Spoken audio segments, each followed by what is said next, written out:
maybe to remind you about this project. It's very usual for Ugandans to participate in something when they don't know the real goals of the project. Our main goal one is to get a top model from Uganda to compete with top model world. But you cannot compete with the best in the world when you don't have the basics of life. That's why our emphasis in this project is to equip you with the basic skills in life. And such skills are how to brand yourself, how to be professional, and any other necessary skills that someone needs to compete on the world scale. And today we have someone who will introduce himself. I just request you to pay attention and follow whatever there is to follow. It's unfortunate that we're still facing in time. We were meant to be here by 9, and it's 20 minutes past 10, and we went here today. Those are some of the things why we failed. And you cannot compete with the best when you cannot attain the best skills such as keeping time. The rest we shall discuss when our guest is away. But when we hand over,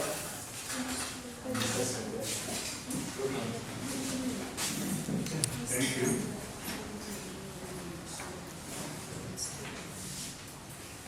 Yeah, once again, good morning. How are you?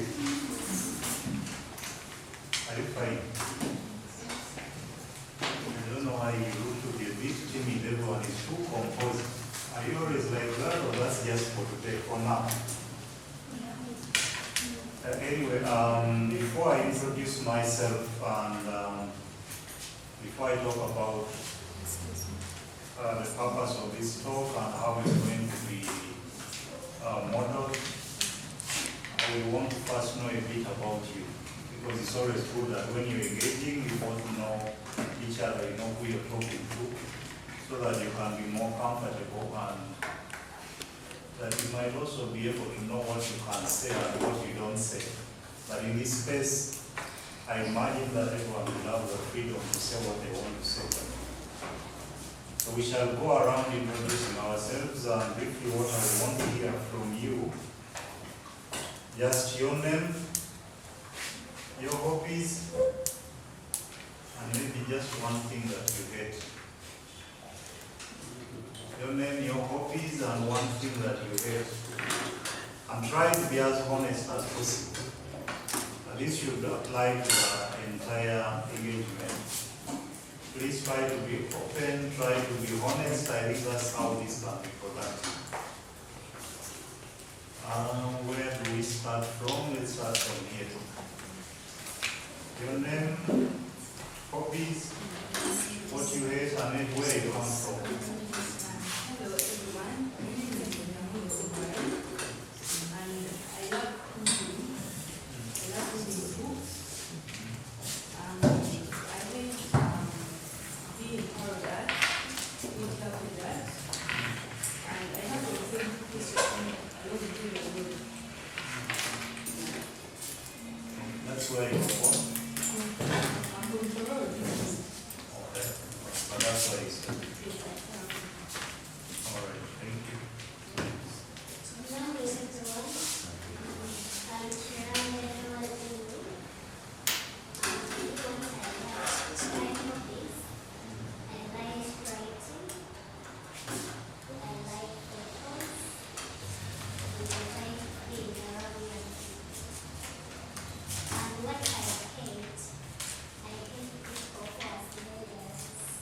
What?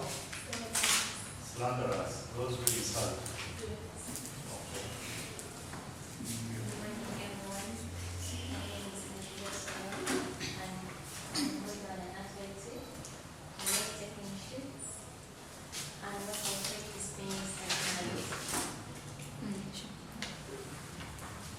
What is it? Being stagnant. What do do you mean by that? Okay, oh, I don't know what to do next when I'm stuck in one place. Good morning, I'm Nancy. My hobbies are like swimming, worshiping, praising. I actually hate nothing. You had nothing. Yes. Okay, so even if I slapped you here, you would just smile. Yes, it's fine. All right. But I don't think there is anyone who hates nothing. So it would mean that in your life, anything goes.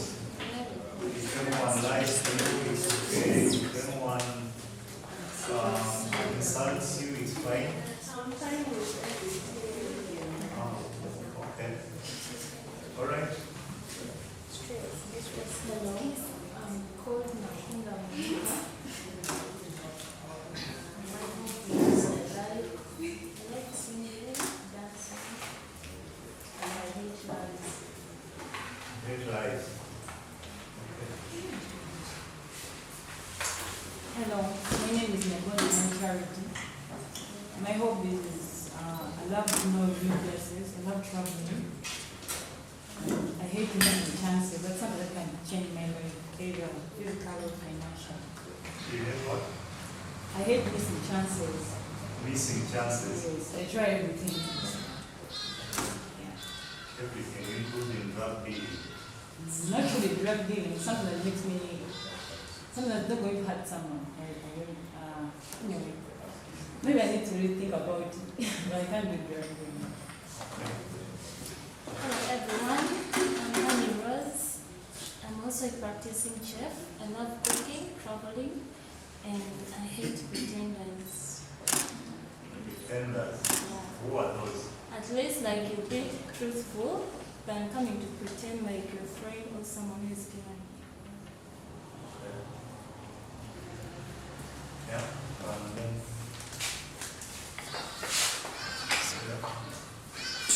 Hi everyone, my name is Joy Makisa, and I love modeling. Sorry, I missed that. I am Joy Makisa, the black model. I love modeling, I love photo shoots, traveling, and making new friends. I hate disrespect, You hate especially disrespecting. I hate insult and stress. You hate insult. Okay, next. Hello everyone, good morning. I'm Naira Chandra and I'm here. I'm a model and also an actress. I love swimming.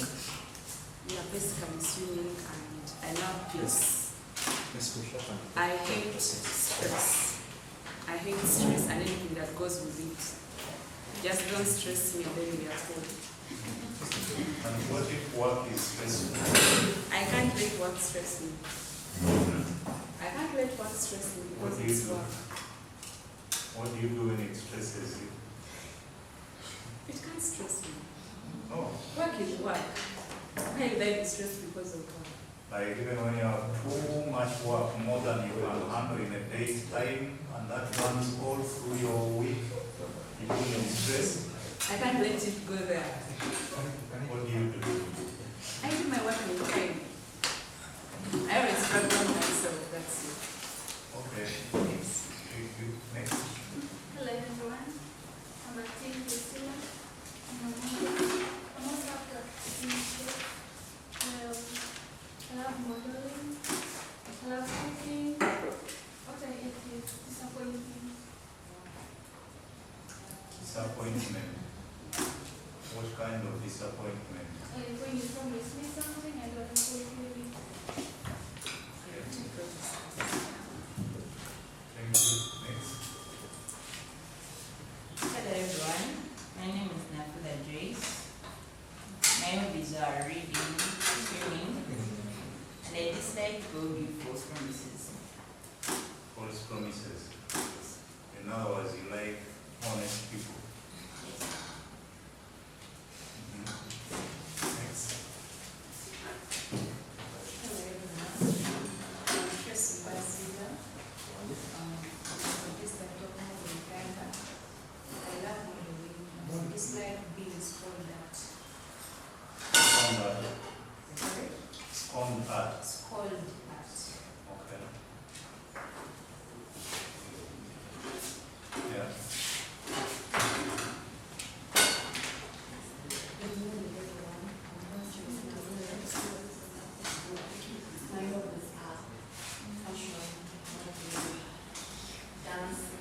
then I hate criticism. You hate criticism. What do you mean by that? Like it just goes from my energy, just So you wouldn't want to be corrected? not really, but sometimes it's offensive. It's offensive. Or maybe it's a particular kind of criticism that you don't like, the way it's packaged. Okay. Yeah.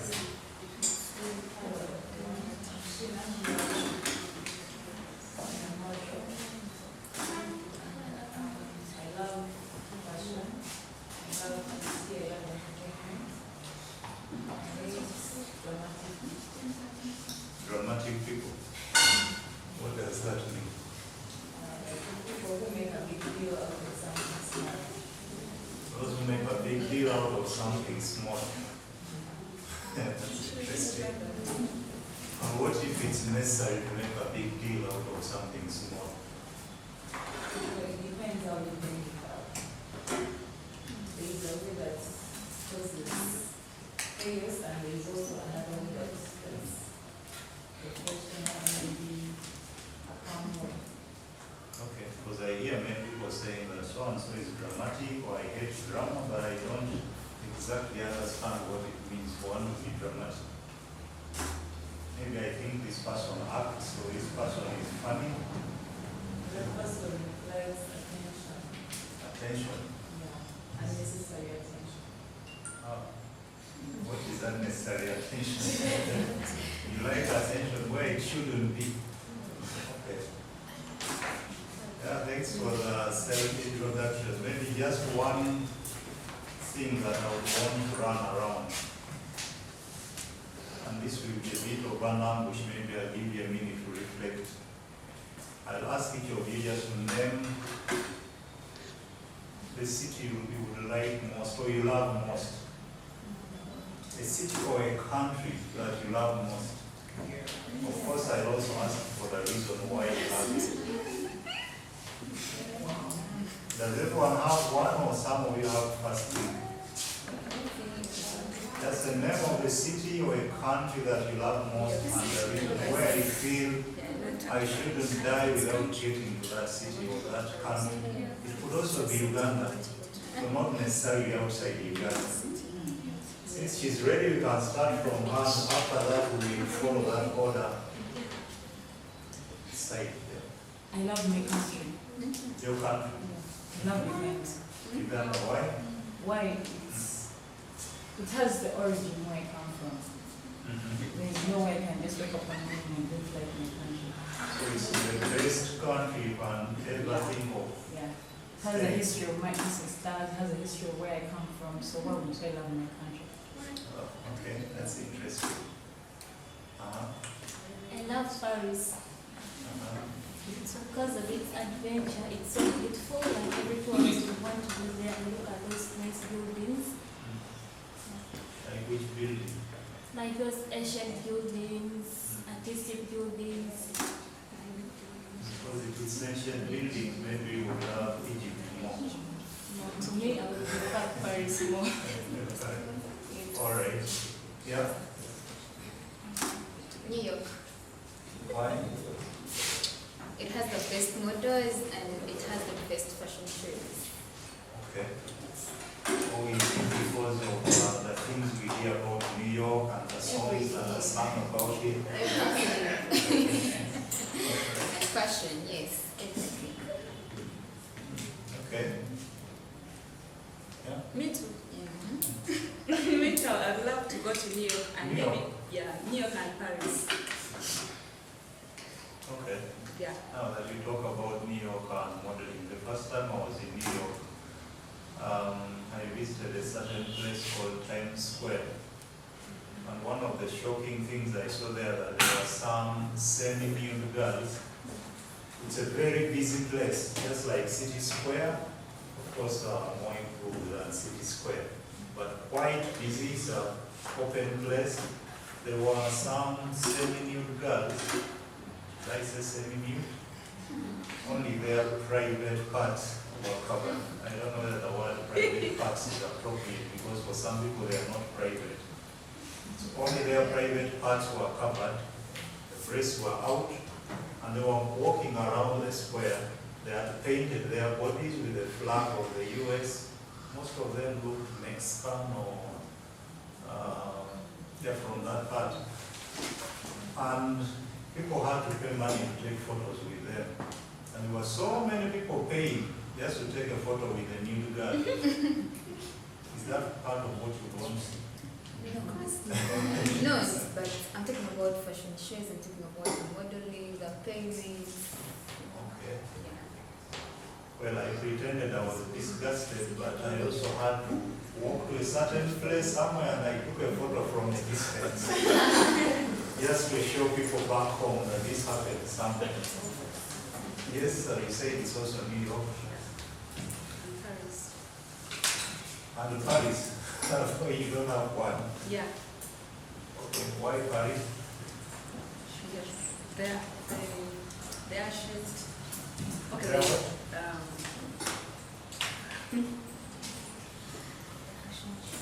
The fashion shows, the Asian stuff, and all that. All together. Okay, you came in after others that introduced themselves. Just your name, hobbies, and what you hate. Good morning. Good morning. I'm Nambaza Diana. I love movies. I love my me time a lot. You love your? Me time. And the other question? What you hate, if anything. I think I hate judgment to people. I don't like such people. You wouldn't want to be judged. I don't want it. So which means even if I felt you are not smart, I shouldn't make a judgment. No, I mean about someone's life, the way they move their life, that part. Yeah, I believe everyone has a right to their life, and we're put on this earth. Personally, like single people, so the way I handle my life is not the way they don't. It's your business. It's my business. Yeah. So assuming you're dishonest, do I have the right to judge you as dishonest? Assuming, good thing you're just assuming, but Yes. everyone. Assuming you're dishonest, and we all know it that you're dishonest, do I have the right to judge you? How do you know that I'm dishonest? Maybe you're the one dishonest in my life, so. Or maybe So, maybe you have made a promise and you have not fulfilled it. Several promises. several. Maybe I've had issues. Maybe circumstances may lead me to that. So one shouldn't judge you even when you make promises and you don't fulfill them. First, ask why didn't you fulfill it? If I've given you a reason, then that couldn't be. Don't conclude that I'm dishonest. I mean, I may have my reasons to why I'm not fulfilled that promise. Okay. But if I told I made it willingly, that means I was hoping and willing to do it. But maybe circumstances made me to fail to do it. So don't conclude about it. That's an interesting discussion. We shall come back to that later. Any place you want to be, a town, a country? I love Uganda a lot, I think. I think I love Uganda a lot. And you didn't wish to die here. You and die in Uganda. I don't have, maybe I can lie. I can lie about the place I want to go to because maybe other people think you should step out. Yeah, but I personally, I believe I can move my life in Uganda the way I want it to be moved. It's my life. Yeah, without. Okay. Why?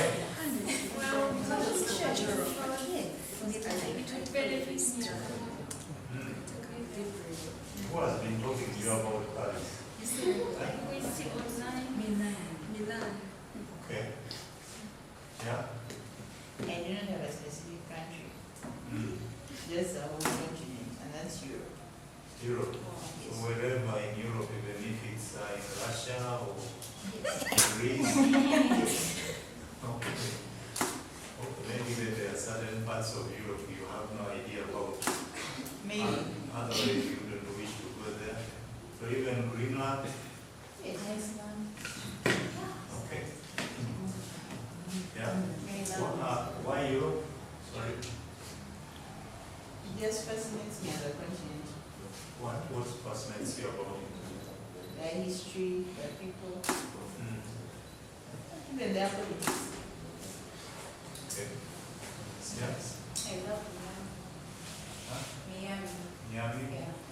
Why? Miami has a beach, like beautiful cities, beaches. Okay, welcome to Miami. Yeah? Yes? Switzerland. Why? Chocolate. I'm dreaming that. I'd love to like to see the Rhine lines. Mm-hmm. The Rhine lines because like they have the other part which was Back for our high school geography. Okay. Yeah. Ghana, Las Vegas. Why?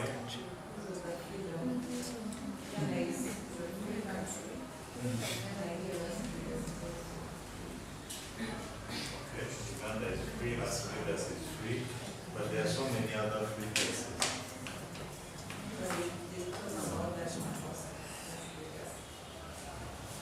What kind of freedom?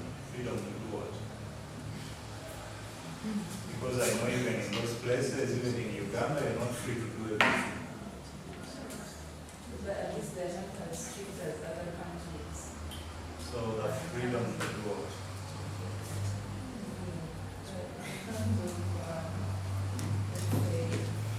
Some countries have curfew, then we go lockdown. Other don't have. Okay.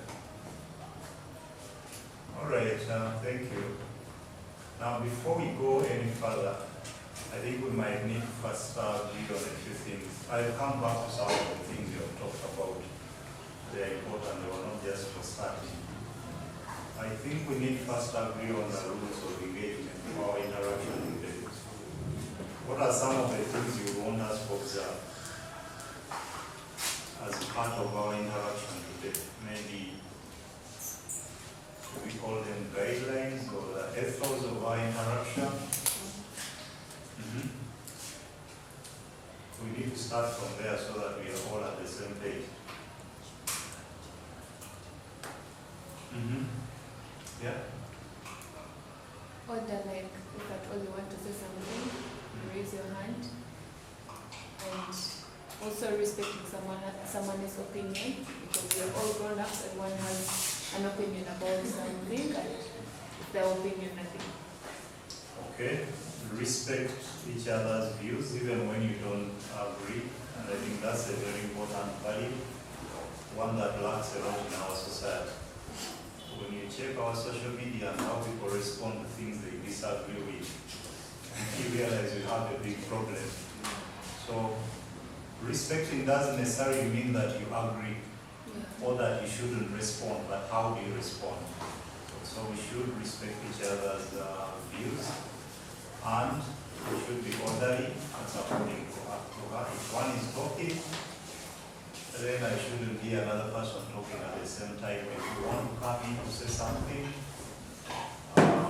you need to get a chance. What else? Yeah? I think we should all put our phones in silent mode to avoid unnecessary. Yeah, phones in silent mode Yes. to avoid distracting the session. I think everyone has an important call or something important, something else important to do.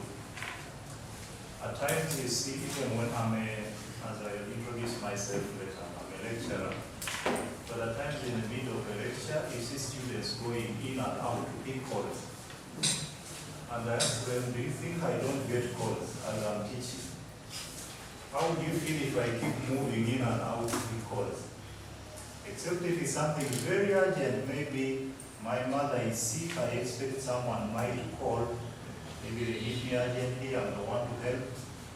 And even then, I'll ask my class, I'll tell them I've gotten this call which is very urgent, may I please respond to it? And that is about respect. Being a lecturer doesn't mean that I'm the only one to be respected. I also have to respect my class. So moving in and out of big calls is a bit of disrespect to the rest of the group. It means that they don't have important calls. But it doesn't mean one cannot pick a call. It depends on how urgent the matter is. What else?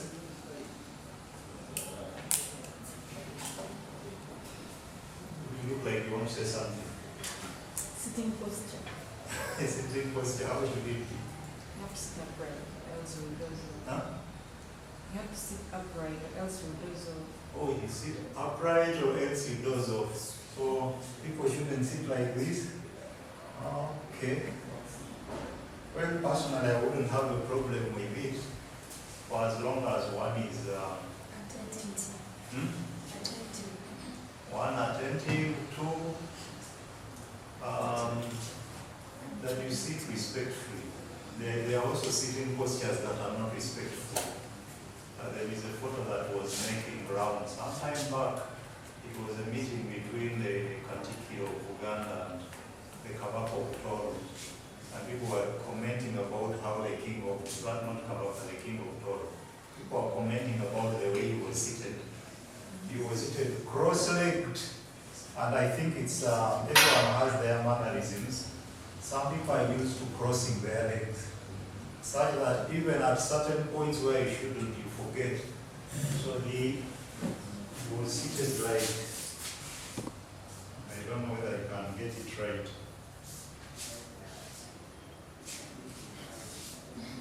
He was seated something like that.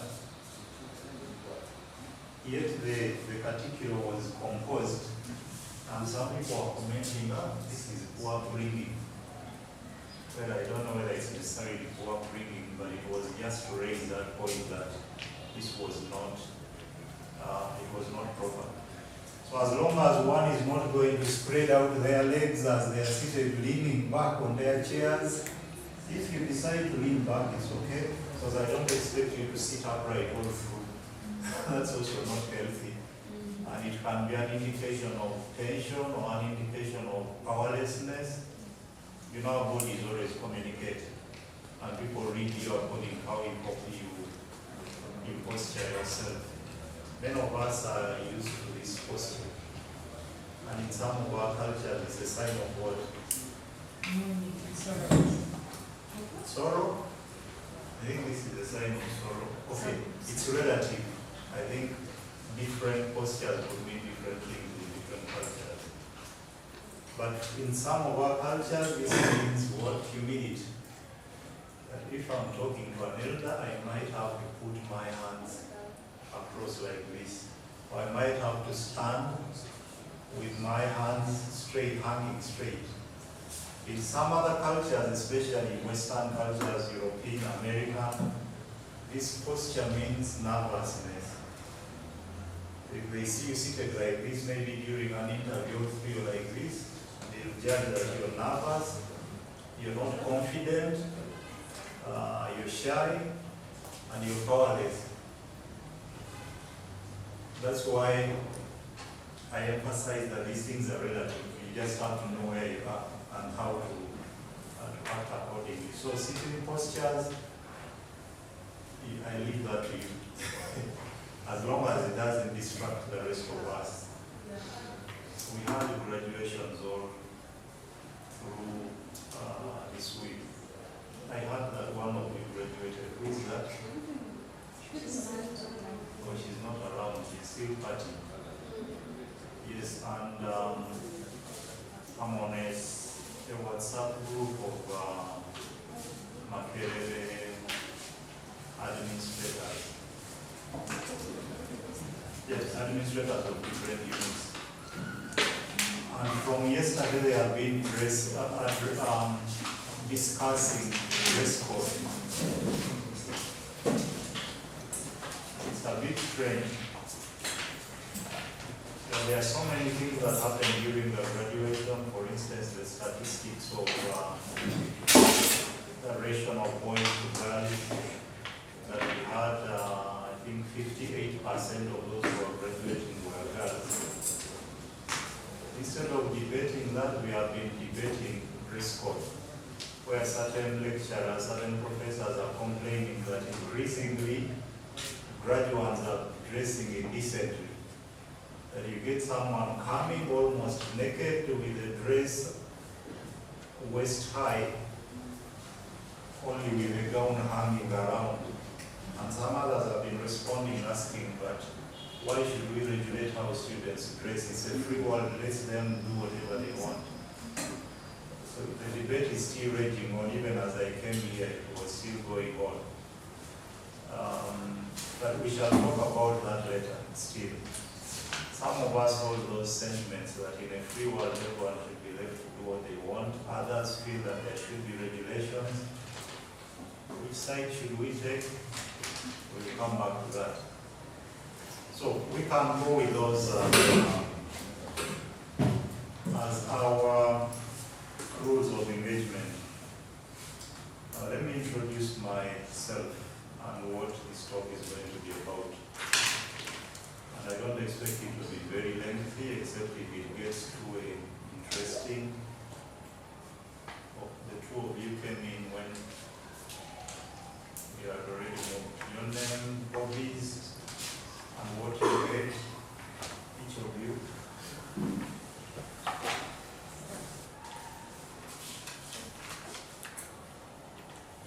Just tell us about yourself, your name, your hobbies, and anything you don't like.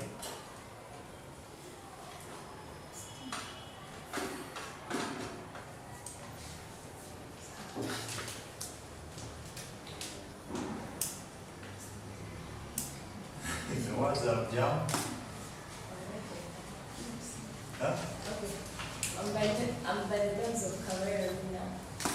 My hobbies are music, swimming, and traveling. Anything you don't like? I don't like being in a place where I'm not gaining anything involved in me. I hate small talks. You hate what? Small talks. Small talk. You love big talk. Exactly. What are small talk? Those are talks that are taking you nowhere. You're really getting nothing from them. They're not elevating you. Should every talk take us somewhere? Yeah, I feel like it has to be able to teach me something. Because I think there are moments where you just go to talk, or you feel like talking to someone, or people just take you somewhere. Those are the less times. Sorry, at times. Alright. Yeah. I'm called by the name of Hanan Sarah. Pardon? Hanan Sarah. My name is Hanan? Sarah. I love fashion, music, and traveling. My dislike is I hate rejection. You hate what? Rejection. Being Rejection. rejected. You always want to be accepted. Yeah. Okay. And are you acceptable?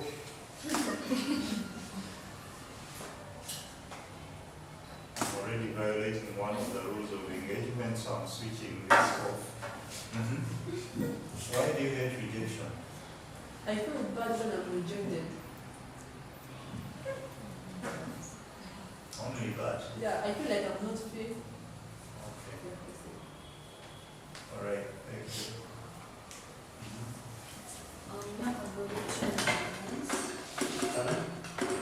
Victoria by next. I love fashion and music and traveling. What don't you like? I don't like people who underestimate. Don't like people who underestimate. Yeah. How I about don't like negativity. you don't like Negativity. negativity? How about people who overestimate?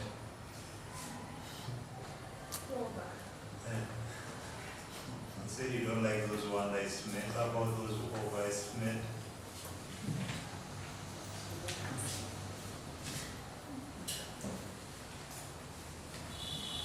Like if I overestimated you, would you mind? Yeah. Okay, you can do that.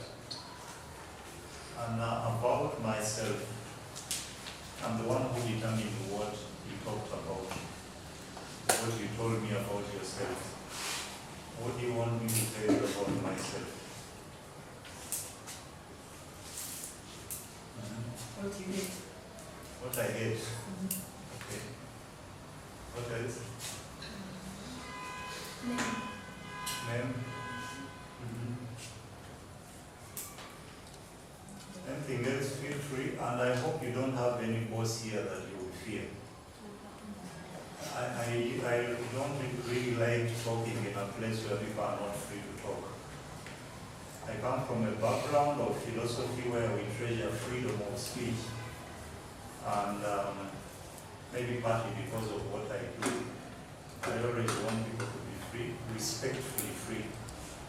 I see some people are still a bit withdrawn, a bit guarded. So I don't know whether there is a voice here that you fear, or maybe you're still studying the environment. And this is not meant to be an assessment session.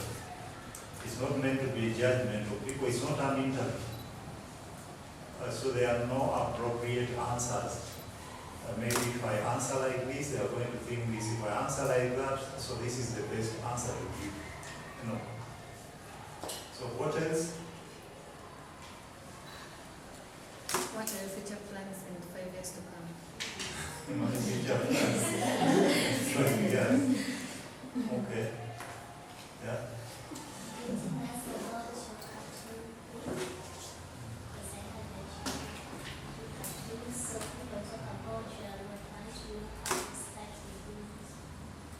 Cartoons. Now I started. Okay. About your expectations from us today. My expectations from you. Maybe I can answer that immediately. I expect you to be active, to be open, to be engaging. Yeah, basically that. Anything else? A brief background about yourself. Brief background about myself. Yeah, maybe I can go with those in the interest of time. My names, I believe they were already communicated. Do we have a better marker?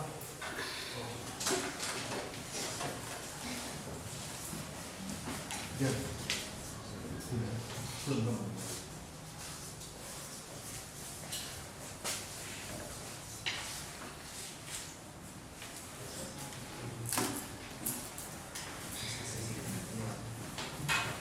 Yeah, those are my names. Jimmy, Spire, Ssentongo. I often leave the title out. I know some people are very keen on their titles. They always have to be included on their names. If they are doctor, they must be addressed as doctor. Yes, personally, out of principle and out of things I consider important in life, I value my title, the title of doctor, the title of professor, but I don't often want to be the one to address myself as doctor, to introduce myself as doctor. Why? Because I think what is more important is what comes out of someone, what they do, how they can impact on others, how through their lives one is able to see and tell what they are, than them having to proclaim. So if I have to go into proclaiming that I live as a doctor for people to ask them from the way he acts, could he be a doctor, could he be having a PhD? So I often leave that out, except maybe if I'm writing my CV, if you'll find it on my CV maybe. I see on social media that there are people who have accounts, Dr. So and so. And I usually feel there is a problem here. Either this person is not really a doctor, or there is something lacking about their being a doctor. Professor so and so on a Facebook page. Your account is named Professor, let's say Spire Ssentongo. For me, usually there is a problem. And it's partly about lack of confidence in what one is, about lack of self-esteem. Anytime you hear someone emphasizing their title and value, they should always be addressed as Mr., as host, as what else? Yeah, often there is a problem. So that's my name. Briefly about my background. Maybe I will be a bit detailed just for the sake of the conversation we are going to have today. Since we are going to talk about reputation, about professionalism, and I think all this can be looked in. I come from a family of 9. That's quite a big family, even by Ugandan standards, not so.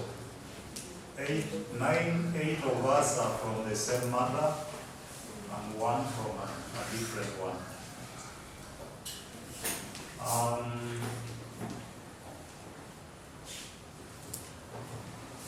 Your director, I think you know her, Allen. What's her other name? Allen Dule. Yeah, she's my cousin. She's a daughter to my uncle. A daughter to a brother to my father.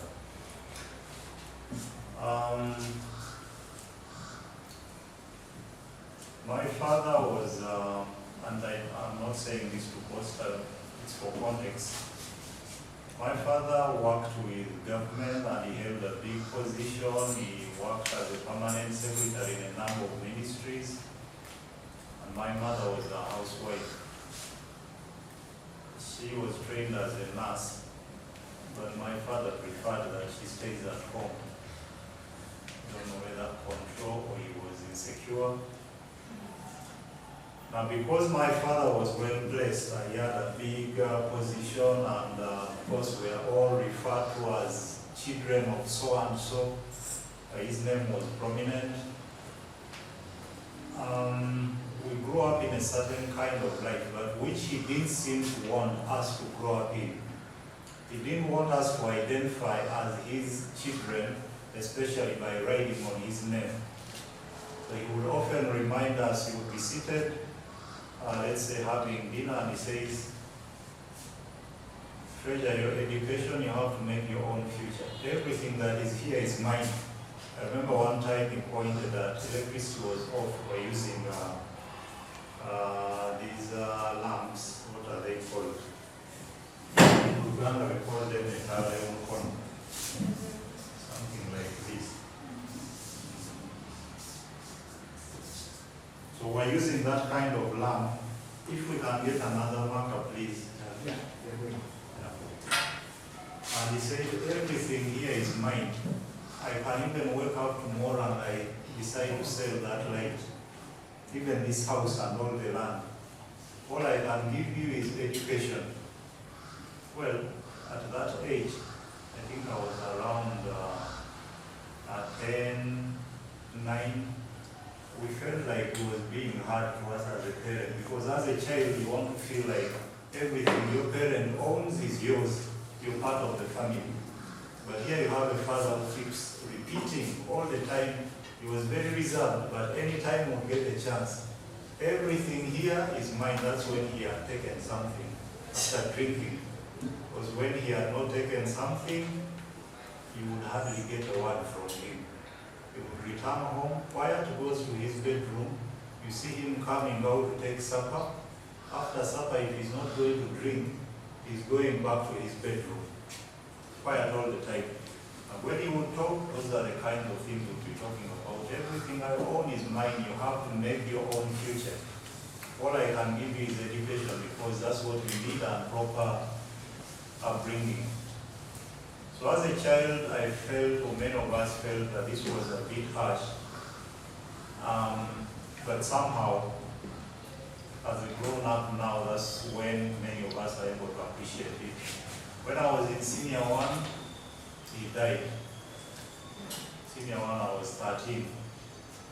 My father passes away and we are left with our mother, who was a housewife.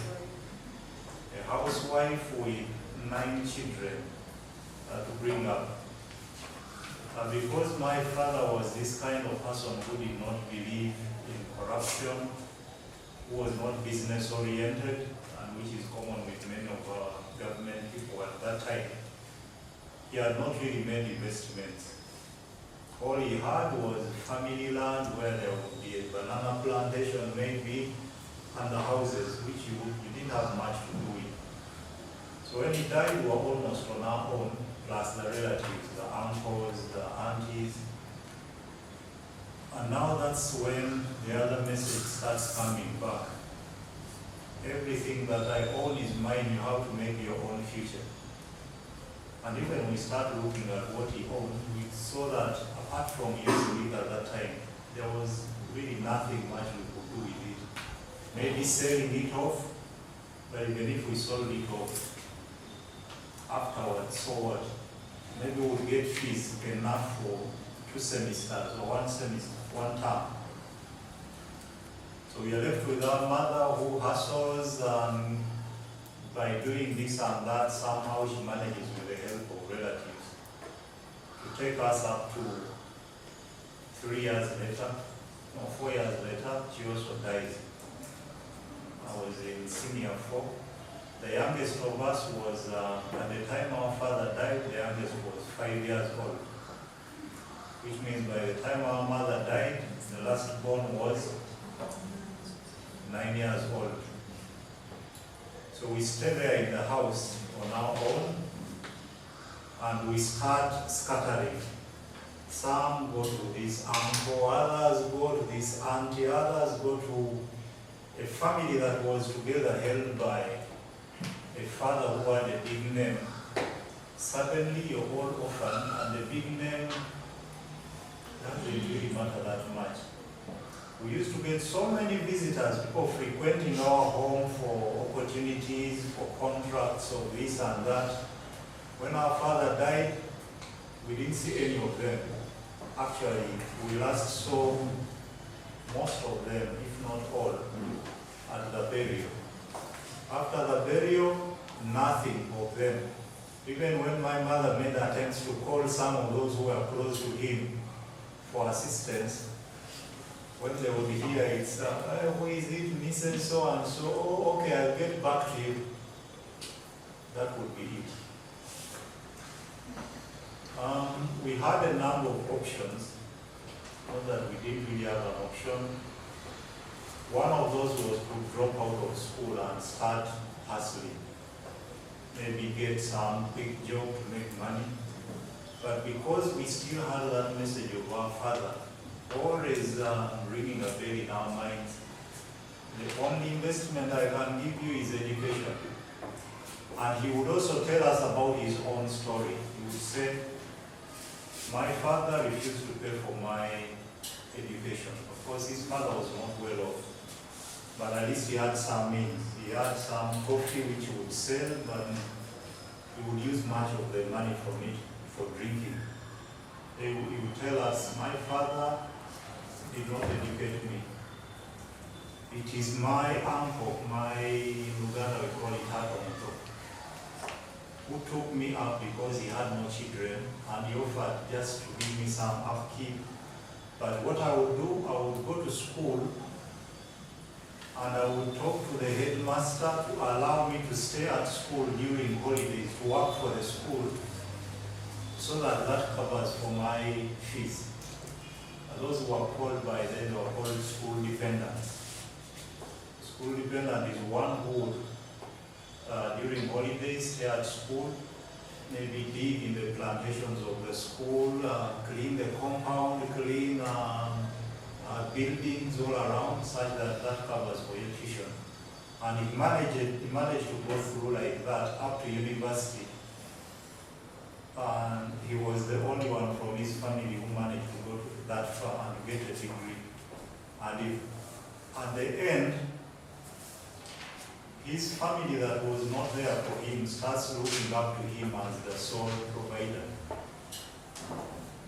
of course, as children, I think these memories remain in our minds and they determine how we relate with our parents when we grow up, what we feel about them. Up to now, I don't know how my grandfather looked like because he died when I was still very young, and my father did not take any photo of him. There are so many photos of his mother, so many, but not even a single photo of his father. I think just because of that memory he had of his father not paying for him fees. Because he knew that it's his education that had taken him to the point where he was. That's why he kept emphasizing it to us. And knowing that if we counted on his name and his wealth, maybe we would become lazy, we would become complacent and say, we don't even have to work hard. I think many of you have observed that it's not general, there are exceptions. Children from very rich families, usually their chances of succeeding at life are lower than chances of children from poor families. And their chances are mostly if their parents stay there and are able to connect them, maybe to their businesses, to their networks, the people that they know. But when it comes to hustling in life, children or people from deprived backgrounds are often more willing to hustle. When you get a job of 200,000, this person who was being given upkeep of 500,000 a month will say, me going for a job of 200,000 after graduation. 200,000, that's an insult. The one from a poor background who used to get 20,000, 10,000 for upkeep, 200,000 is already a lot of money. Not adequate, but it's some money. They go and start. Before you know it, this person has risen through the ranks. They are earning maybe 2 million, 3 million. The other one is still at home waiting for a job of 2 million, and they want to start from there, which is often impossible. And you won't come from university except if you're joining your father's or your relatives' company, organization. You might not go straight to a job of 3 million or 4 million. So this, the child from a deprived background is willing to grow organically. And at times will take risks that this other one doesn't take, depending on how they were brought up. Many of the rich people, when you hear their stories, I've not heard of many that are from rich families. Not only rich people, many of the successful people I know from our context here, right from the president. The president came from a poor background. Prime Minister, poor background. Many of the ministers, there are exceptions here and there, but what a poor background gives you is first of all a lesson that life doesn't really owe you anything. That you have to make your way through, and that you have to toil to be successful. What a rich or affluent background often gives you is a high sense of entitlement. I'm entitled to good food. I'm entitled to good clothes. And someone is responsible for that. Because you've grown up seeing everything being provided to you. And what you have to do is to wait. So that's what often brings about those differences in growing up. So we had an option of dropping out of school, but many of us, all of us chose to continue. I was adopted, should I be adopted or taken on by my uncle who was a priest. And he took me to, by the time my father died, even my mother, I was in a seminary. I wanted to become a priest, a Catholic priest, until some point when God called me out. God told me that I was supposed to do something else. I know usually people say that God, you were chased from the seminary. No, God called me out. So my uncle takes me to a seminary where he was working in Tanzania, in Spire. And that's how I get my first chance of moving out of Uganda, of traveling beyond our borders. which really gave me a huge lesson in life. One, I was in a context where people were basically speaking Swahili. You spoke English, anyone would get to know immediately that you're not a Tanzanian. If you didn't speak Swahili, you would have to be overcharged, you would have to be, even if it's a police officer who cannot speak English. So I had to learn Swahili, I had to learn living with completely new people. I had also to learn, and which I think is one of the most important attributes, to learn how to manage diversity, how to live in diversity. Some of us grow up with people of our tribe only. From childhood, you are building circles of your tribe. When ultimately, maybe at university, you meet people from other tribes, you somehow didn't believe that the world had other people. You somehow believed or thought that the world is about your tribe. The world is about your religion. So going out of Tanzania helped me to learn that. And when I came back, I was more open to diversity, more open to making friends who are not from my tribe, not from my religion, from all kinds of backgrounds. And then I continued with the seminary up to when I finished my first degree in philosophy. I left the seminary, went to Makerere, did my master's. There are some things I've skipped there which are very important for our talk today. When I finished my first degree in philosophy and I decided to leave the seminary, when I felt that no, I didn't think I was made to be a priest.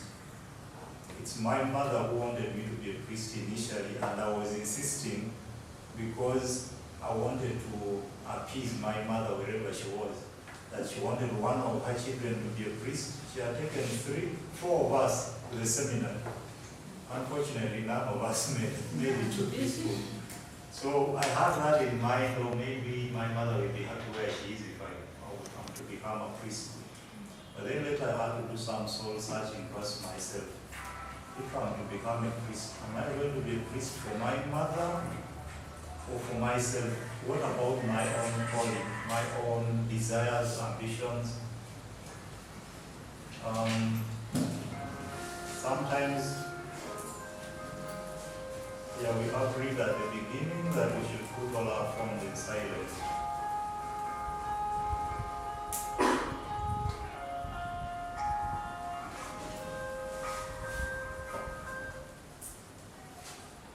So in the seminar we used to have mass every day.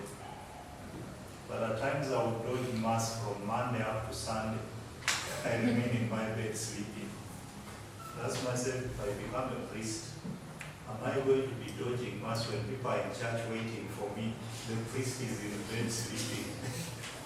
So I decided to leave. When I leave out, I was not sure what I was going to do, what I even wanted to do. I dreamt of becoming a lecturer. That's something I always liked. But I knew that to be a lecturer, you had to have a master's and all that. You could even start as a teaching assistant. So when I was out, when I came back here, I had a first-class degree. But a first-class degree in philosophy which was not really tailored to any job of the jobs that are available in Uganda. Even if it was, those were jobs that were difficult to access. I didn't know anyone that was in a big position. My uncle opened a restaurant around the Nakasero market and asked me to be the manager of a small restaurant. Of course, manager is just a big title. I was just an improved waiter. It also happened that you're not getting attention because there is really nothing attractive about you, apart from maybe some of the things that are instant, which will attract people. They come, but they cannot stay. We need to take time always to reflect my everyday choices, my behavior, my reputation. What kind of image does it build about me? while the reputation is determined by other people, rather they're the ones who choose how to know you. But in a way, you're the key player. It's always built around your own conduct. People observe us. We are always observed. Even without them telling us that they are observing, people are always observing. Even if you just walk into a restaurant, people will observe you without you being conscious sometimes, or without them showing you that they are observing. When you stay on a neighborhood, maybe a certain town, a certain residential area, you just you can do your own research. Get someone planted by yourself and tell them to go around asking what kind of person is that. What's your name? Huh? Sierra. You can get a friend, a guy, who can pretend to be interested in you and ask him to go consulting in the neighborhood. What kind of girl is Sierra interested in her? And you'll be surprised at the kind of feedback you'll get. It will show you that these people, even without showing that they know you, they have always been observing you. And they can even reveal information that you'll be shocked to know that they knew. That someone will even remember the night that you came back late, very late, shouting at night, that they are aware. It's within our nature. It's not that people do not mind their business. Human beings are made in such a way that we cannot entirely mind our business. We always have to somehow mind the business of another person. Even a person who doesn't want others to mind his or her business, you will find them minding the business of others. In Africa, we often say that we are a communitarian society. In Uganda, many of our societies are communitarian. Communitarian means that we live in as some sort of a community. And we hold a belief that what affects one person often affects others. You hear as individuals. And maybe you have been seeing each person here as an individual. But let something happen to that person. Let's say, God forbid, Sierra died today. That's when you get to know, oh, there's so many people who care about her. There is an entire village gathered, even beyond the village, to see her off. Why would they gather? And would that then still mean that Sierra was entitled to our opinion that people should mind their business? People will mind your business up to when you die. And even when you die, they mind how you're buried. Some people make wills, and society violates those wills. Someone will make a will that when I die, I want to be cremated, my body should be burned. And your relatives refuse that, no, we are not going to burn the body of our person. Why? Because this is going to haunt us all our lives.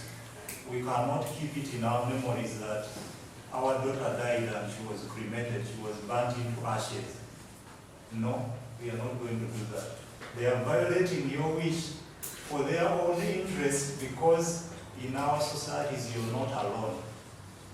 You might be alone when you're in problems, but somehow people believe that you're part and parcel of community and you can never pull yourself away, even if you wish to. So that means that your reputation is the business of every other person. We exist as groups, which is also instinctive things for human beings. And as a group, you have an identity. Each group will have a certain kind of identity. As top motto, you have an identity. As an ethnic group, as a tribe, you have a certain identity. As a clan, you have an identity. As what else? As a country, you have an identity. You'll always have people reminding you that you're putting us to shame. If it's not the company top motto, you have your family telling you that you're putting us to shame, you're our daughter, you're our sister. If it's not your family, not your mother, you have your tribe mates telling you, you should mind how you represent us. So it means everywhere we go, we are somehow ambassadors of something which we might not even be aware of. You're an ambassador of your tribe, you're an ambassador of your family, you're an ambassador of your company if you belong to a company, you're an ambassador of what else? Your religion. If it's not your tribe mates telling you, then a fellow Anglican or born again is telling you, born again don't behave like that. So please remember you're born again. So we can never dissociate ourselves from society. But this is not to say that society therefore has the freedom to determine how every person lives. Individuals should have freedom to shape their lives. But these lives are shaped within certain values that are accepted in society because it's those values that allow, that permit society to be. There are certain things that we don't want to happen in society. But it starts with us. If you behave in a certain way, then you cannot say that you shared at the beginning the things you hate. You don't want to be lied to. Why do you tell lies? You don't want people who are quarrelsome. Why are you quarrelsome? Because if you're quarrelsome and you don't want quarrelsome people, it means you're a problem to someone else. So you want to be a problem to another person without any other person being a problem to you. If you don't want pretenders, are you a pretender or not? If you don't want people who don't keep their word, do you keep yours? I think even in many of our religions, this is one of the greatest commandments. Do to others what you would want them to do to you. And that's often how it applies. Every time you demand for something, people are looking at you in terms of who you are.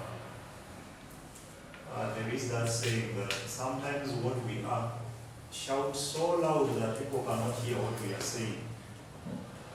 You're standing up on a podium saying that I want the world to be truth-telling. People cannot hear that because what you are as a person is shouting louder than what you're saying. They're looking at you saying, but this person is dishonest and is here preaching honest. Often we hear our president saying that this year we are going to have zero tolerance to corruption. And he's again saying that, oh, I'm not going to tolerate any. There is a time he was talking about tribalism and blaming a certain political party for being tribalistic. And some people who are watching are saying, really, it's the president talking about tribalism? This is what we call moral authority. Moral authority means the capacity you have to talk about something in view of who you are. By being certain things, at times you lose moral authority to condemn them. That if you're a drunkard, you don't have moral authority to condemn alcoholism. Everyone listening to you is listening to a drunkard in the first place. They are seeing what you are, not what you're saying. Is it also in the Bible? People saying that do as I say, not as what I do. It's a very difficult thing. We often learn from what people do, not so much from what they say. You observe how children develop, how they build their behavior, their morality. It's mostly on the basis of what they see parents doing. Sure. If parents are very kind, maybe when they are giving out things to neighbors on Christmas or Eid, this child is watching. It's highly likely that this child will also be kind that later in life, when they start their own family, you'll also see them giving their neighbors because they have that memory of their mother doing that, of their father. When a child is watching their parents insulting, what do you think is likely to happen? Even if this parent keeps saying that insulting is bad, when they are throwing big words around, the child is not likely to emulate what they are saying. There is a story of a parent who was, a child who was suspended for using obscene language at school. And he was asked to bring his parents. So when the parents reached at school, and they were told the offense, the mistake. I know the family where everyone has their own toothpaste. Everyone keeps their own sugar, maybe up to the point of everyone keeping their salt. And they prepare sauce without salt, when it goes up, you have to put yours. They keep it in their own bags, in their own suitcases. When this person goes out, what do you expect? This child who has grown up seeing that in the family. I shared a hostel room with a person who seemed to have grown up in such a family.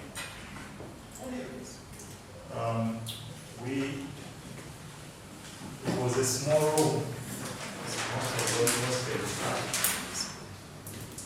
So my bed was somewhere here.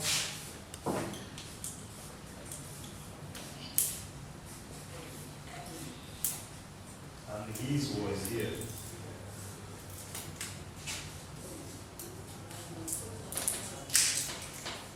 So this is the room.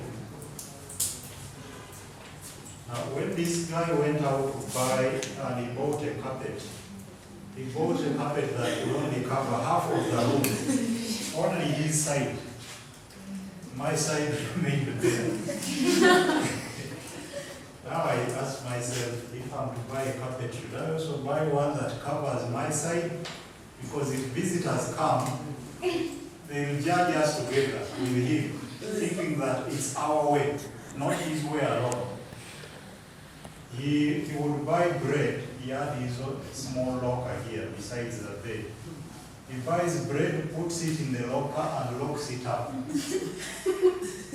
When he bought a TV, he started moving with his remote. When I would buy my bread, I would simply put it there and he would eat it. This was telling not so much about that boy, but where he came from. So when we are behaving, when we are acting in certain ways, people, those around us are always observing and mostly judging us by our conduct, not by what we say. As members, I don't know that you refer to as members of top model, I think those who are in charge of the group somehow have an idea of the reputation of each of you. If we want someone to represent us maybe at a radio talk show, this one, no, we cannot send this one, she's going to embarrass us. Where does that come from? It means they have been observing your behavior, not at random instances, because we always have our moments of intelligence, we always have our moments of sounding wise, and our moments of being who we truly are. And if you want to learn someone, you have to live with them for some time. That's why personally, I believe in cohabitation. I don't believe in marriage without cohabitation. I'm not saying we should share that vibe.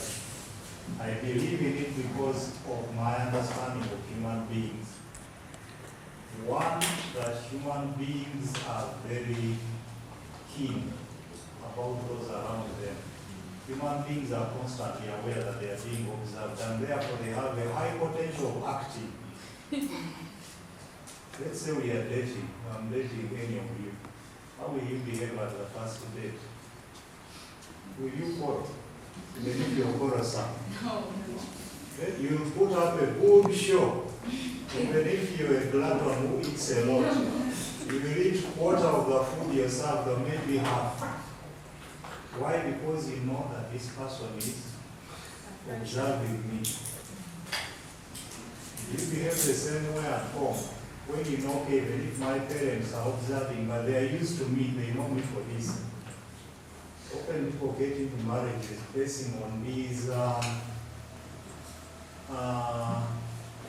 stage-managed behaviors of outings, of courtship. You meet once in a weekend.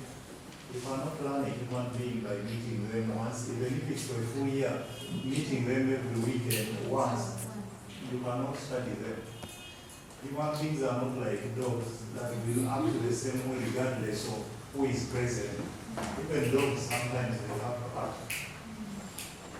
So if you want to know someone, you have to observe them for a long time. Why? Because one's reputation is something that they build over time, and it becomes part and parcel. When it becomes part of their daily manifestation, leave alone instances when they act. When they withdraw to their normal, their true colors will always come out. If I'm to keep you in one place for a year, maybe some of you will be shocked to see other sides of some of you. I always thought this person was kind. I keep you somewhere like the big brother thing. Staying in one house where you have to share certain things. And maybe I also put some guys there to introduce competition. And I see how you act in the face of competition. That's where you get to truly know after some time that I think this is a good person. And that I was wrong about so and so. I'm not saying this simply that it guides your judgment of people, but that it guides how you build your own reputation. What people know you for. If I was to give you notes here, to ask, what do you think people know you for? I don't know what you would write. What do people know you for? We are often tempted to say the positive things. People know me for being kind, people know me for being generous.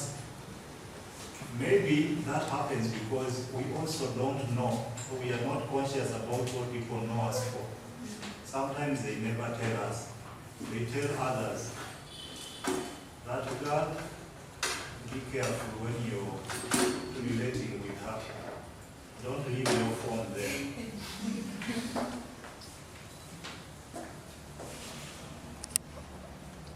Am I communicating? Are you seeing some people in what I'm saying? Huh? Yeah. Are you seeing yourself? Are you making any reflection about yourself? Are you asking yourself, what do people think I am? I think even Jesus was aware of this. There is a time when he asked one of his disciples, his apostles, who do people think I am? What do people say I am? He wanted to get to it. And after they had told him different things, some say John the Baptist, some say this, he asked them, and who do you think I am? Have you ever asked this person, rather this question, any person? What do you think I am? Or what do you think of me? Especially a person that you know is going to give you an honest answer. You said you don't like criticism. Are you the one who said you don't like it? Now that can become part of your reputation, such that when people get to know that so and so doesn't like criticism, they avoid criticizing you. But that is dangerous. When people stop criticizing you, it means that they are taking the criticism elsewhere. That they tell other people about you, even over things that they would have told you and you address them. Because people will always criticize. Everyone is criticized, even if you're a bishop, even if you're a sheikh, you're a mufti, you'll always be criticized. It's in our nature as human beings to judge. Actually, it's our business, always. And we criticize. One wants a life where they're not going to be criticized or judged.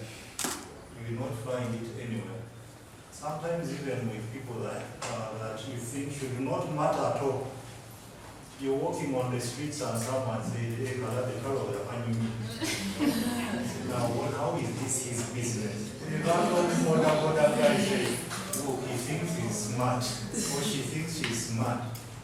Why should it be that border guy's business whether I'm smart or not? For these random comments they throw about the mean one. Wait, I've our sale. Even over your body that they know you have no capacity to change. I'm naturally like this, but someone is criticizing me for it.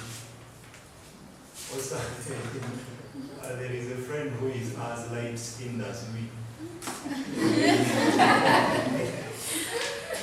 Really, who told me recently that I was walking around in a window and some guy held my hand and said, you, and he was very serious, you, if you ever dare bleach, that's what I do to you. But I don't know, I didn't know that guy. I don't know how he even got concerned, warning me never to bleach, as if he was my parent or my. I'm simply saying that people will always mind about your business, even about things that you can't change. Someone will be bothered by the way you talk and they abuse you for it. Even about the way you walk, about the way you laugh, about the way you yawn.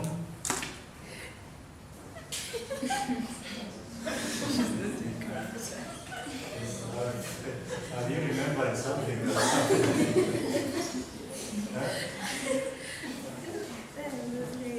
People can really say things that were so funny. I'm just imagining that the audacity that you had to really hold your hand down. Yeah, and the person is very serious. If you ever dare bleach, why should it be their business? So we have to a certain extent capacity to determine our reputation and what people can think of us. But there are also things we don't have any control over. Those we can link. And people can always comment about them, but there will always be others to speak to them that maybe you are not fair in doing that, you're not fair in saying that. Just like a person laughing at a disabled person. This person did not have the wish, or there were not options of bodies, and they chose that you give me that body with both legs. So it would be unfair to laugh over things like those. But even over things that we don't choose, we will always be judged and they determine the opportunities that we get and those we don't get. Some people are blessed by nature. Some people go through life smoothly without any effort on their own over things that they did not work for. Just because of your looks, someone takes you out and gives you money. You haven't even asked for it. Yes, it happens sometimes, and you've not made any effort to look good. But you naturally look good, someone asks you out as you're partying 100,000. And there is this person begging, they really need it. No one is even willing to give them 1,000. You're really wishing you're wishing for a job as a news anchor. But whenever they look at you, they say no. Not because you can't read news well, but your looks that you have no control over make people judge you that no, for you, you're not good for the screen. And maybe you can work behind there in the machines or what, but not where people are going to be looking at you as the face of our brand. That means even on things that we don't have control over, we have to choose accordingly. Sometimes we force a life that is not really what we are meant to be, even if you wish for it, even if you like it. Nature is not really just. If anyone wants to run life as though it should be governed by a setup of justice in nature, I think we are wrong. There is no justice in nature. By making one person very beautiful and another one ugly, that's already an injustice in nature. Not so. If you say that God is fair, There are certain people you look at and you say, no, God cannot have been fair. If God was fair, he wouldn't have created this one looking like this and another one looking like this. But if there is no justice in nature, what does that mean? It means that you bring your own favorability by what people know you for. There are people that would be said to be ugly in words, but who are so attractive because of their character, because of their personality. I think in the world of modeling, which I know very little about, we also know that there are some people who have made it in modeling, in fashion, who don't really have the looks, but they have something else that everyone else who interacts with them feels this is the ideal person. There are some people you will dislike at first interaction. But when you meet them and you see them for the first time without talking to them, you may not like them. But the moment they start talking, the moment you see how they conduct themselves, you immediately pick at interest in them. So whether nature is fair or unfair to us, we still have some leverage on what we can control and what we can't. And that leverage is mostly around what is called character, reputation. Now, having said that, it's been a long monologue. I want to engage us in an exercise which will lead us to the next session that I would wish to be more interactive. If you pass this around, everyone should pick one pink stick, one pink leaf and one green one. Yeah. Pick one pink and one green one. I tell you what to do with them. Let's pick one of each of the colors.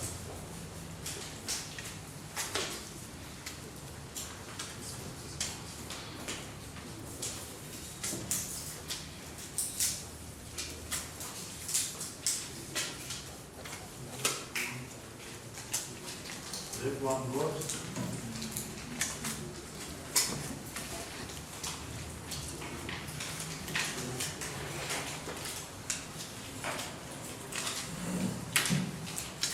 One of each of the colors.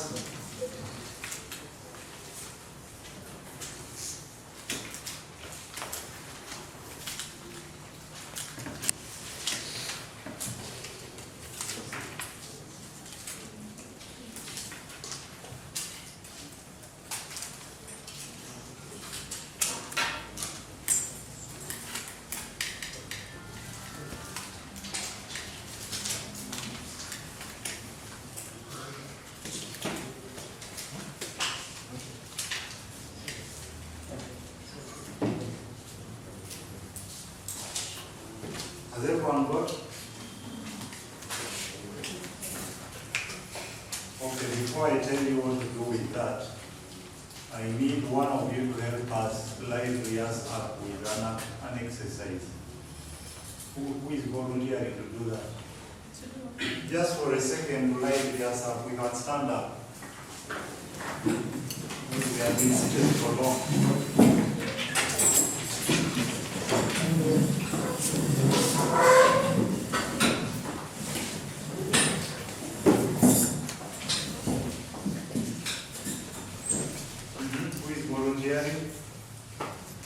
Anything you can do to make the group live.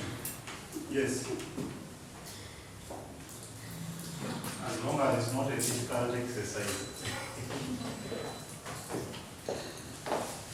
From here? Wherever it's happening.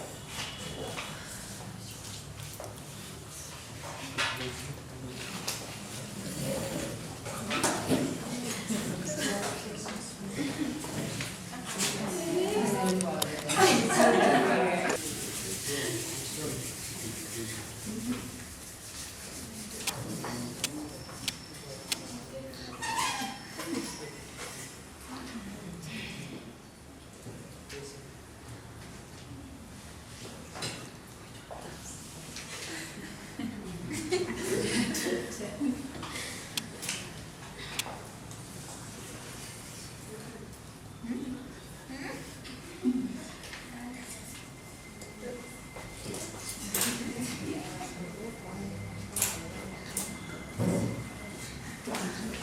are doing it.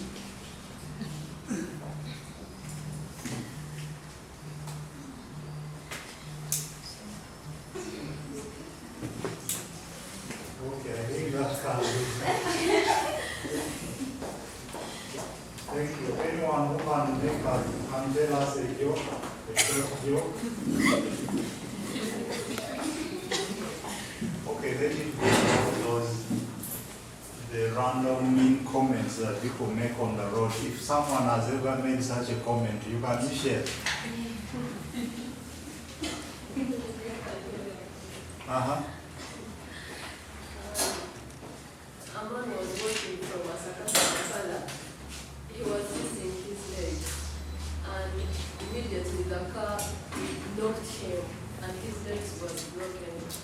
So the man stood up and started chasing the car. Then, how did the man chase the car without legs? Wow. Done. Okay, thank you. Yeah. I think that this happened like, I think last year, but one of last year, when Nina Rose was, is it Kuchala somewhere, I don't know, something like that. So I was in town and someone told me, it's because I'm so flat and I have no niche, I have no name. The fire, Nina Rose again. Okay, one last one. That was mean. Any other? The last one? You mean people don't make such comments to you? I think you're hiding them.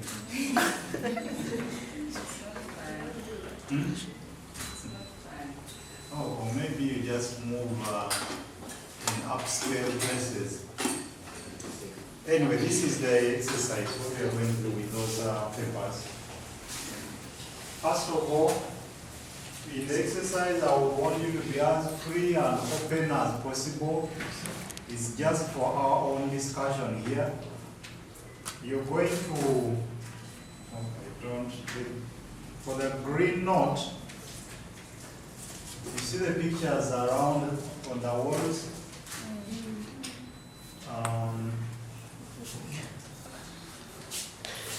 In fact, you're supposed to get more notes than those.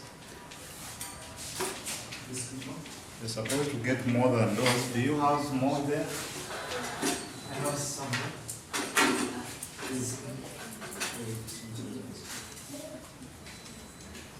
You can give them another round. Which card? Of each.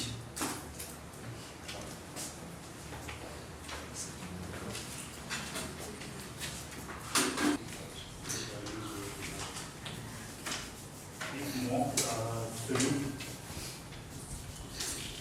More, three here.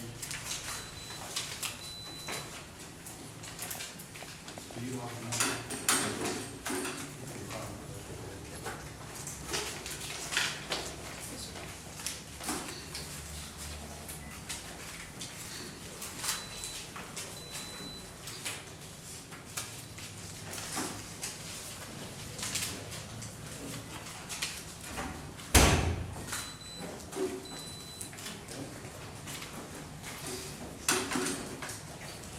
Can take 3 each.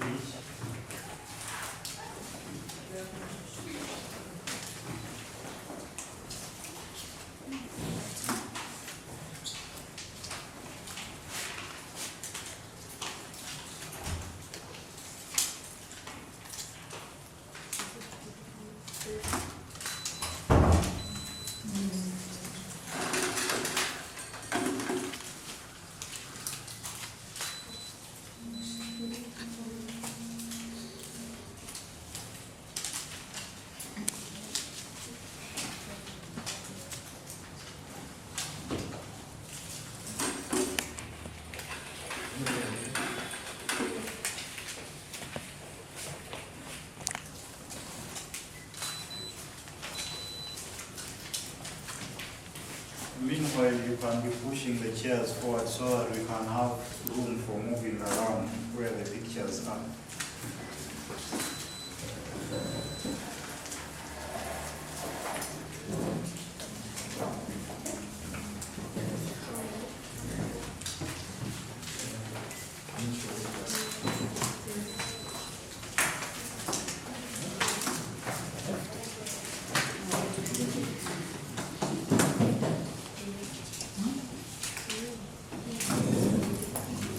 How many should you have? You can have as many as 10.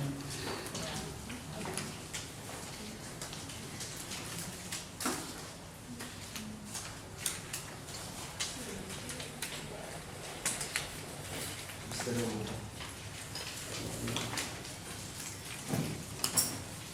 keep us. Keep us.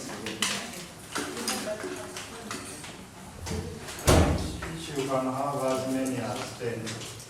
They say you can have as many as 10. Yeah? We have few. They say you can have as many as 10. We don't have to. Keep it down.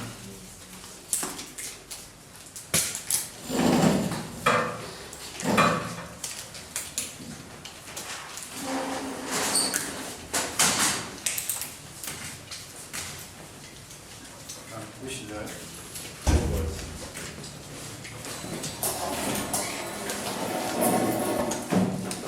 And the chairs forward.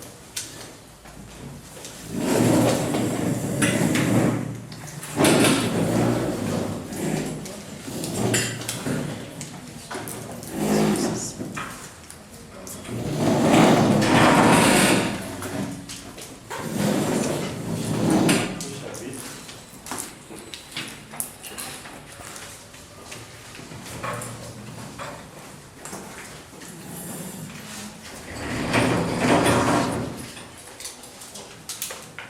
Forward.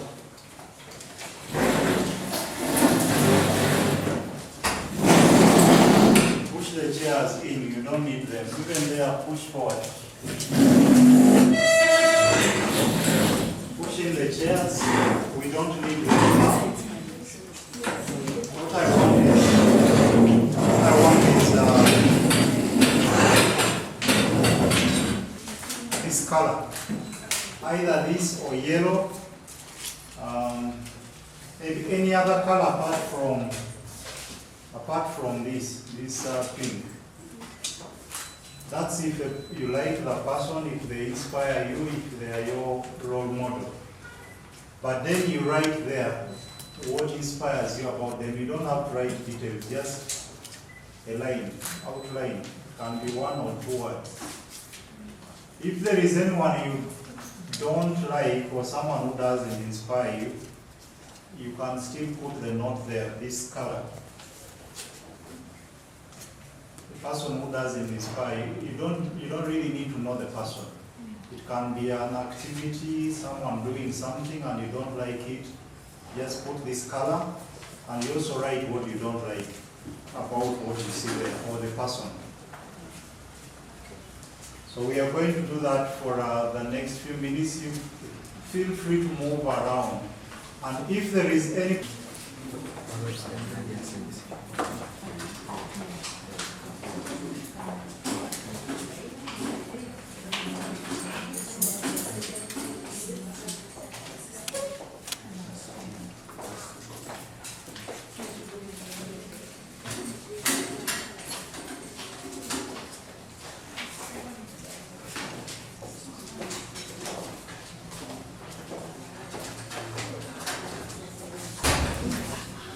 Don't stick on the papers. You put the sides. Below. Oh.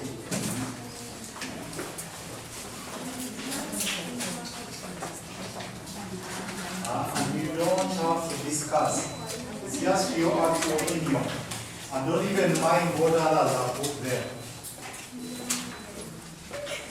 It's just about your own feeling, your opinion, not what others think. Even if everyone has put green, you're free to put pink. Or others have put pink, you're free to put your green.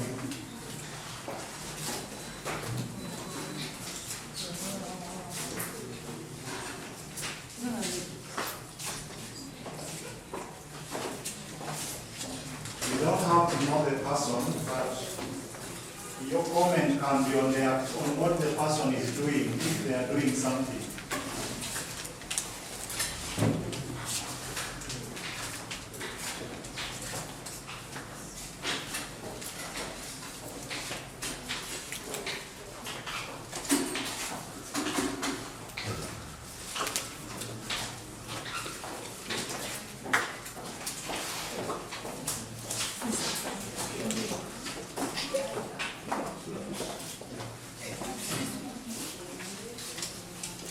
What they are doing.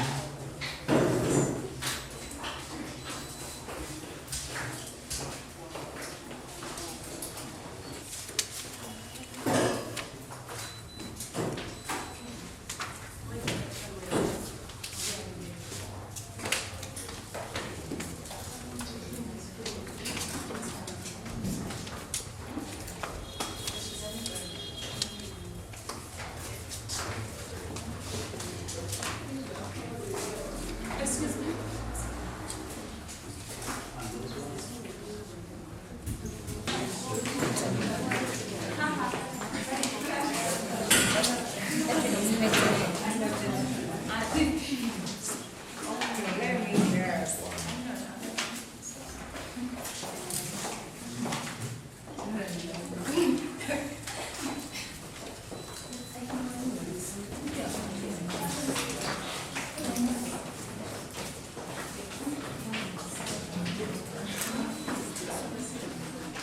Yes, please, if you're through, could you come to this corner?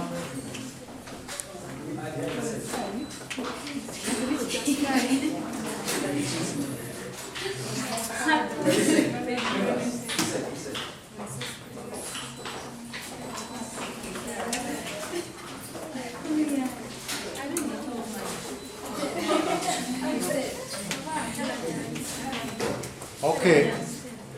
So who is this person, the first one here? I see he has 4 pink ones and 5 green ones, meaning the number of people who like him and those who don't like him. And let's see what they say. Someone help us read. Someone loud enough. He thinks he knows it all, but further minding others' business, reacts over people's comments. He doesn't want to be corrected, and he's arrogant and not willing to learn. He thinks he has reached the sky. And the green? Personality, hardworking, brains. Vocal, hard work, brains, consistent. He speaks only reality. He defends women against men who don't value their own women. He is a street businessman and acts professionally most of the time. What does that tell us? We are not really judging him. Of course, it's an exercise. What does it tell us about personality generally? That maybe as Frank Gashumba is out there expressing himself, we are judging him. And we judge him in view of what we know and in view of our own interests. So there are some who look at him as outspoken and therefore that's a good thing, but others arrogant, whatever else that is written there. Who is the next person? Abusive and arrogant. Bad example to the young generation, too loud. Very arrogant and disrespects happen. Green. Big brains, confident, raising points, brave, aggressive, confident, outspoken. He's a feminist way of living. Okay. All right, we shall come back to that as well. Which would mean that everyone has a good view of him, everyone admires him. Yeah. But it could also mean that we know little about his other side. Maybe because he's not so close to us. But it's already a good thing that one can look at him and all they think about are positive things. So what is written there? Determination, self-belief, freedom, fighter, first black president to the US. His determination, he believes in himself that he can do big. Resistance, Black Lives Matter fighter, great leader, confident, great husband and father, go-getter, leadership, positivity, courageous, good and inspirational, black leader, first black American leader, very hardworking, inspirational of all times. So much I learned about him. First black American president, he made a change and a chance to us, black person that we can lead whites too. Interesting. She respects herself and the way she makes her life private. Could you be louder, please? She's reserved, the way she respects herself and the way she makes her life private. Such a great woman to the young. She minded her reputation despite her character, very respected, very much reserved, great voice, best Ugandan female artist.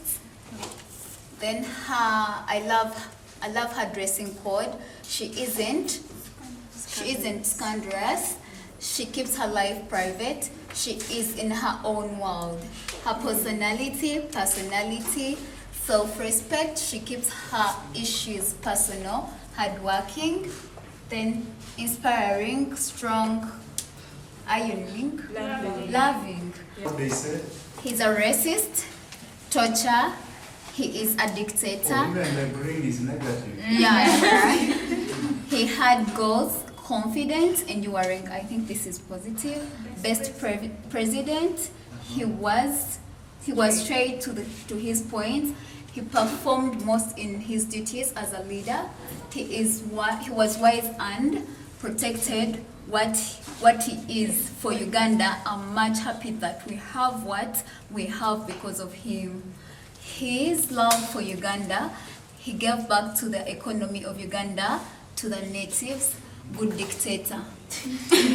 Best president Uganda has ever had. Wish we could get anyone like him soon. Used to kill innocent people. His way of doing things, basically leadership. All right.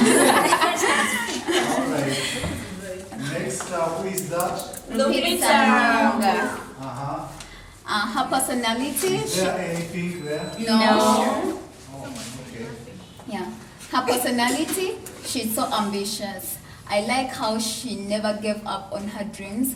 Her personality when it comes to social influence, ability to stand in the young African women.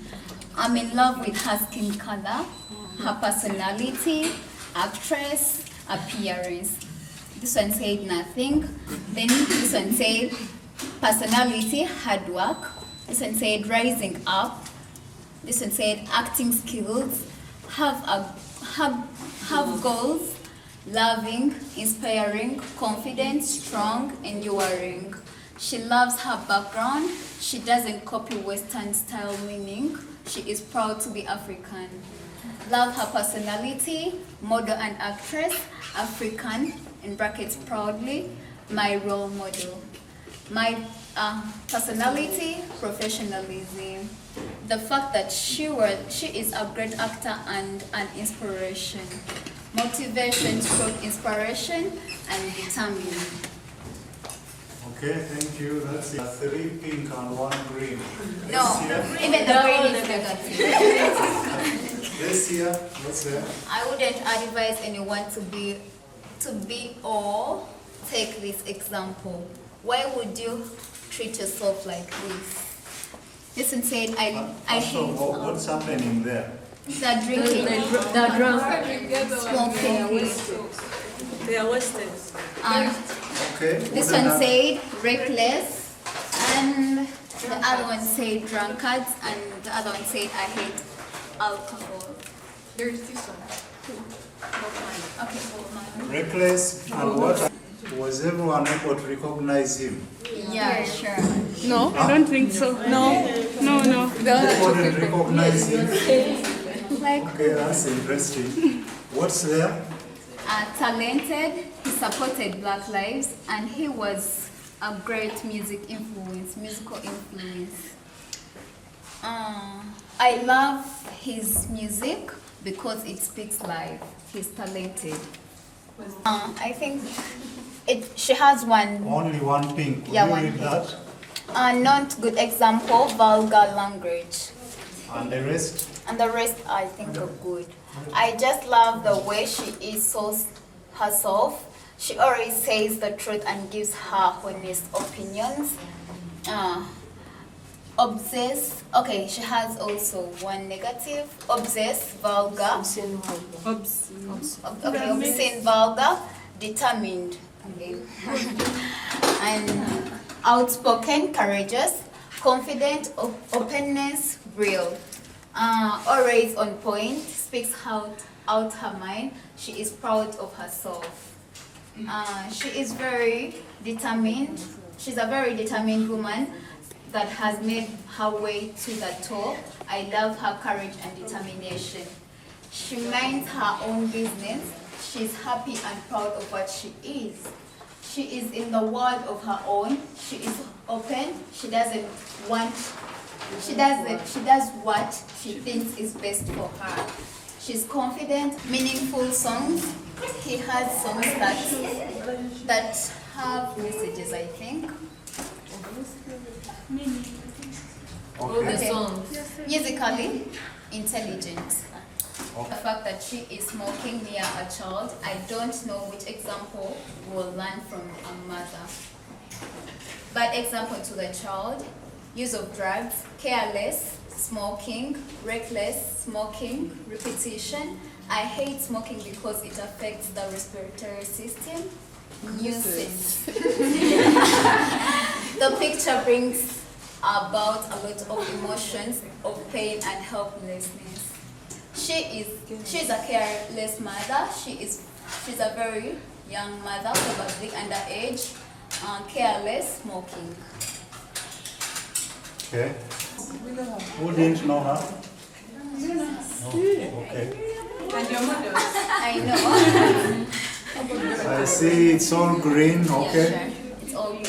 I love her personality, very hardworking, model, mother of twins. Creative, hardworking, determined. Go-getter, very kind, creative, outgoing, and friendly. Creative, she is for herself, inspiring many girls, lifestyle. Confident, inspirational, she inspires me how she loves her country.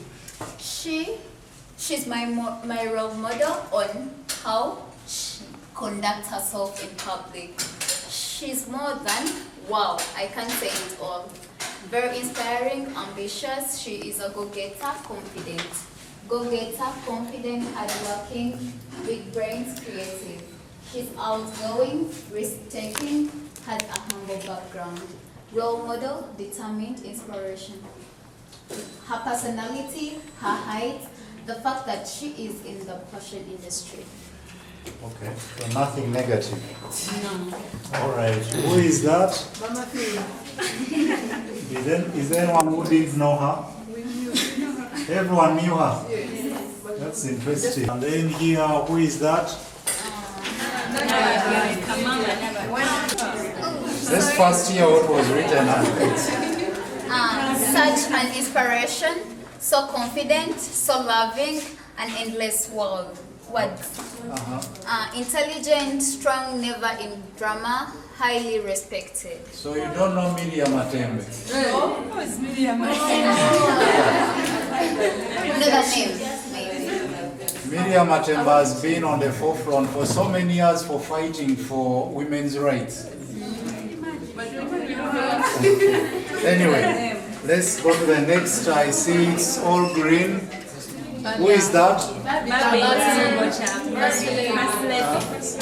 So loving, friendly, hardworking, creative, smiling, inspiring, motivating, independent, supportive. Her personality, her support to family, the way she takes herself. Personality, character. beautiful face and mind, dresses accordingly. Please, could we all follow? Let's all listen to one person. Good example of a mother and a wife. I love her consistency and how she never judges people for their physical appearance.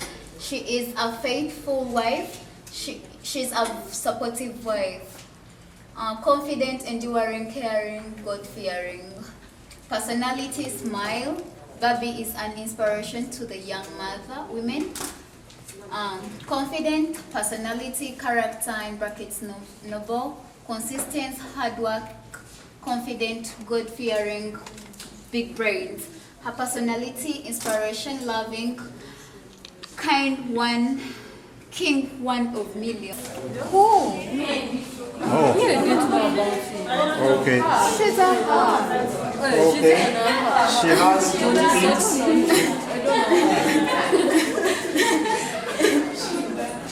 Can you read out the things first? She isn't proud of his gender. That means she is correcting God. Pardon? She isn't proud of his gender. That means she is correcting God. That's how she wrote it.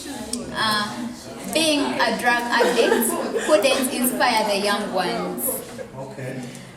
Now, Yeah. know less about him. Okay, this one doesn't know. So the green ones, hardworking, being herself. Inspiration, her songs, his dreadlocks, the way he raps. Inspiring, music lyrics, go-getter. But the one who writes that the way he raps, does that person really know that person? I don't think so. Maybe he loves the music. Her personality. But you can't love the music without knowing that she's a lady. Okay, then you proceed. Her personality, her dreadlocks, all her songs. Inspiring voice, confident. I like her personality, love, teaching prostitutes, parents who do things when their children are seeing. Okay. Are we on the positive ones? Yeah. Hard work in music. He's black, he's loyal, so special, and like his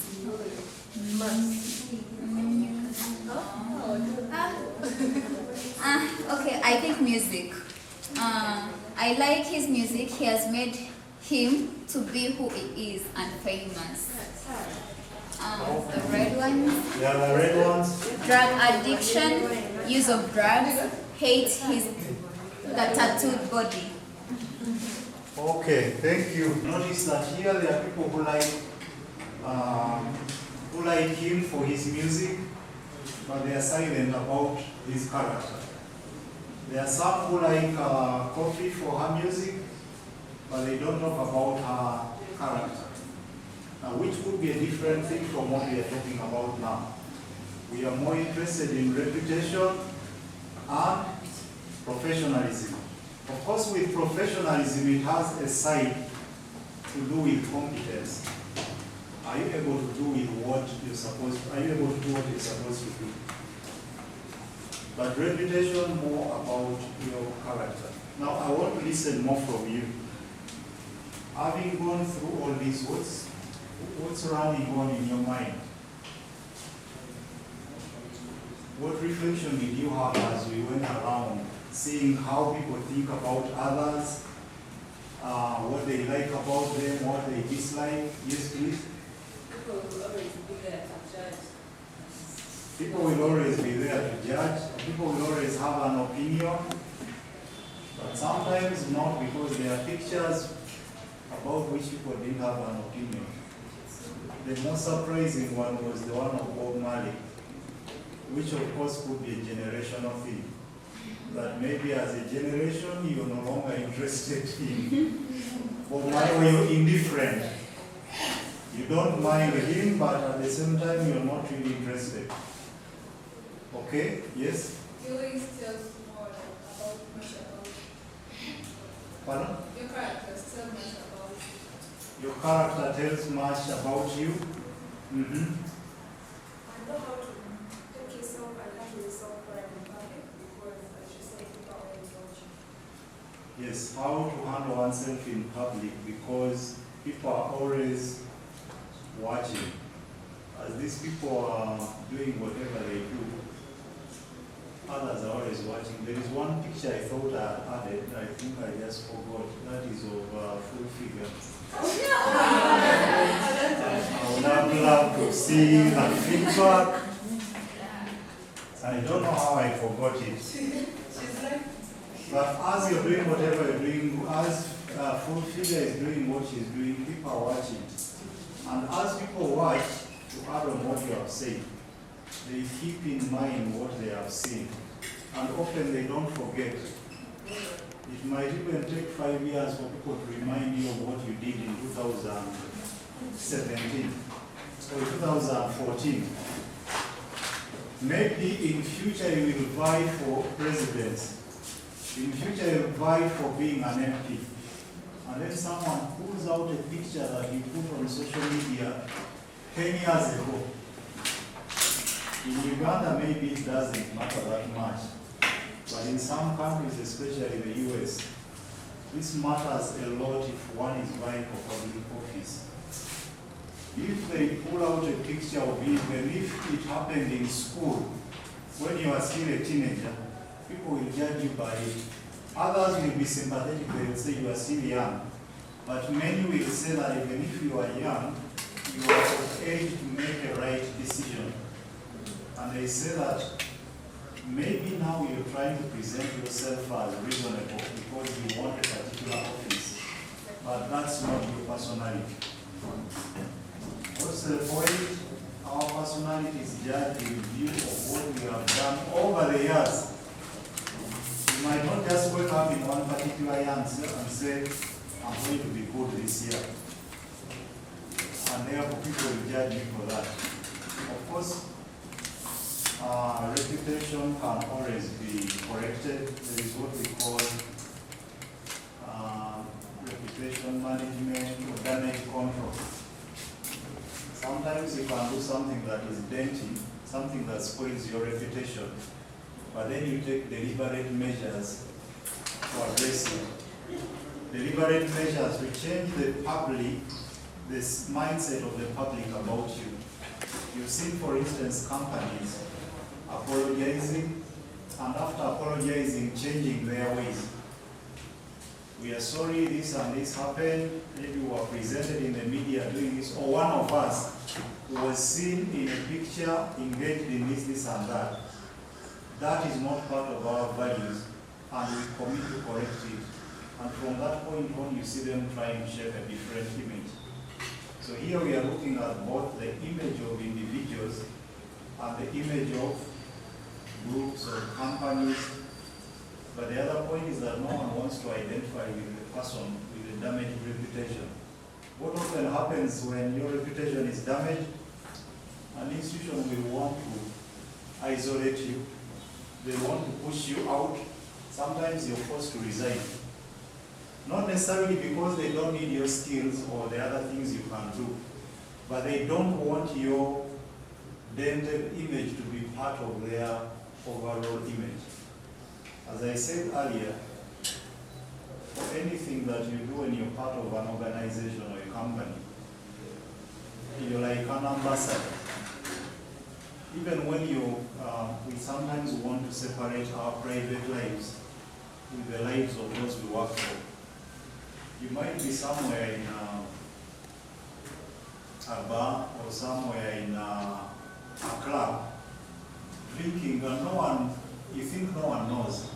Someone takes your photo, and when they bring it out, they don't say, what's your name again? Sorry. Yeah, they don't say that Constance was seen looking a nuisance in the club. They say one of the top models, depending on what makes news, one of the top models wasted in a club. And then the company will start trying to manage the damage, but it might be hard for them. So what do? Push you out as a way of showing the public that this is not part of what we promote. So you might not easily separate your private life with that of the company that you represent or that people identify you with. I'm a lecturer, but even when I'm out there doing my own stuff, sometimes depending on what the public wants to say about my institution, they judge my institution based on what I'm doing out there. You're in a gym and maybe you end up indecently touching someone, they take a photo and say, Makere lecturer seen fondling a woman in the gym. Say, no, I wasn't doing it as a lecturer, I was doing it as me. The public will always frame you according to what they want. So thanks for that, Tony. Yeah. Okay. And the other thing is the public is going to judge you according to what they hear about you people say. Maybe they don't know you personally, but they hear out someone say something about you. They will take it in and judge you by what they hear. Yeah, the public might judge you depending based on hearsay without even giving you a hearing. Actually, often the public never gives a hearing. They even comment about things they don't know, especially now in the era of social media. Everyone is eager to break news. Before even verifying, they are already there, beefing up or fleshing up their story. They only hear a small bit and they fill in the rest of the details. But it's here that I would want to comment about social media. Social media is a very good thing. It has helped each of us to become publishers.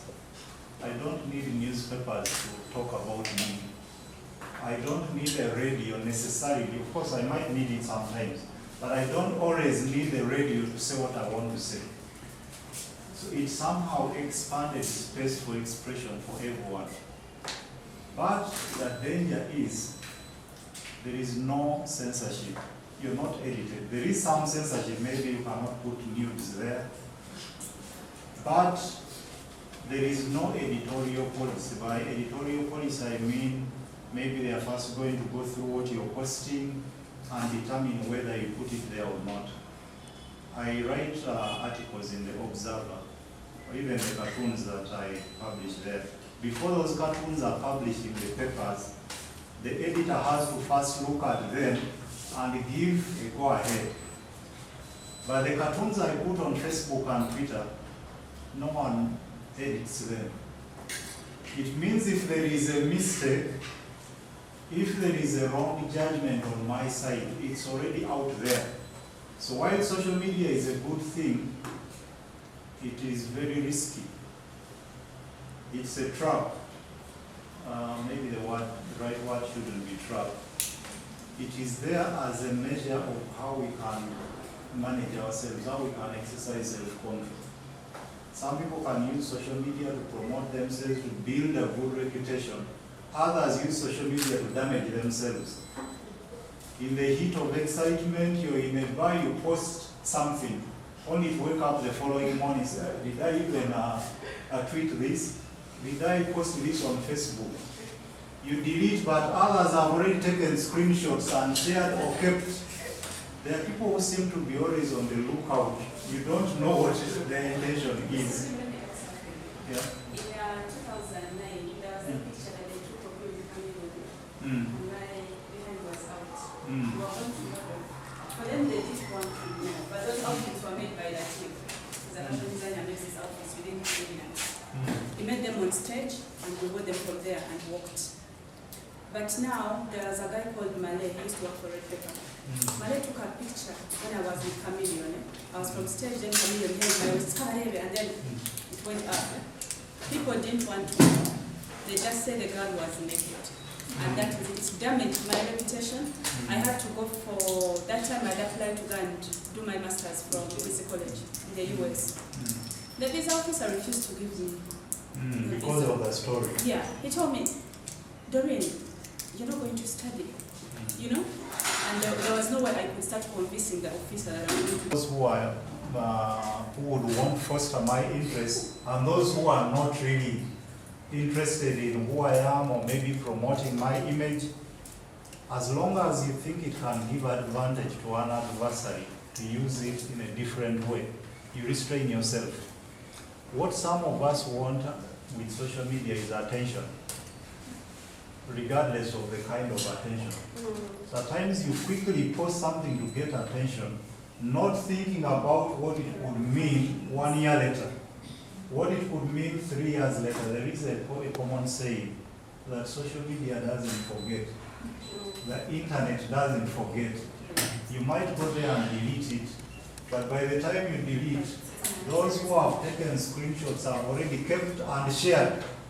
You simply go Google and you find the same picture you deleted in other spaces, on other sites that you have no control over. These days, there are some employers who would start by doing some, what is called a background check before giving you a job. And it's common for them today to start by citing, if they get to know that you have a social media page, maybe Instagram, Facebook, Twitter, they go there and check the kind of stuff you post to them. Because they are trying to judge who you are, what your interests are, how you present yourself in public, and whether they would want to associate with that kind of image. So sometimes you're presenting yourself as, let's say, a human rights activist, or someone who is so passionate about rights of women, rights of girls. And when they check your Facebook page, it is shoes, bags, jewelry, nothing to do with girls at all, with the rights of girls. They immediately think that you're lying, that you're telling lies about your interests. You cannot say you're so high or in the rush of excitement. Before you know it has been taken into a completely different angle. Maybe the example I could give, you've seen the tweets of the first son, General Mohoz. Maybe because he's powerful, he has some leverage to manage the damage.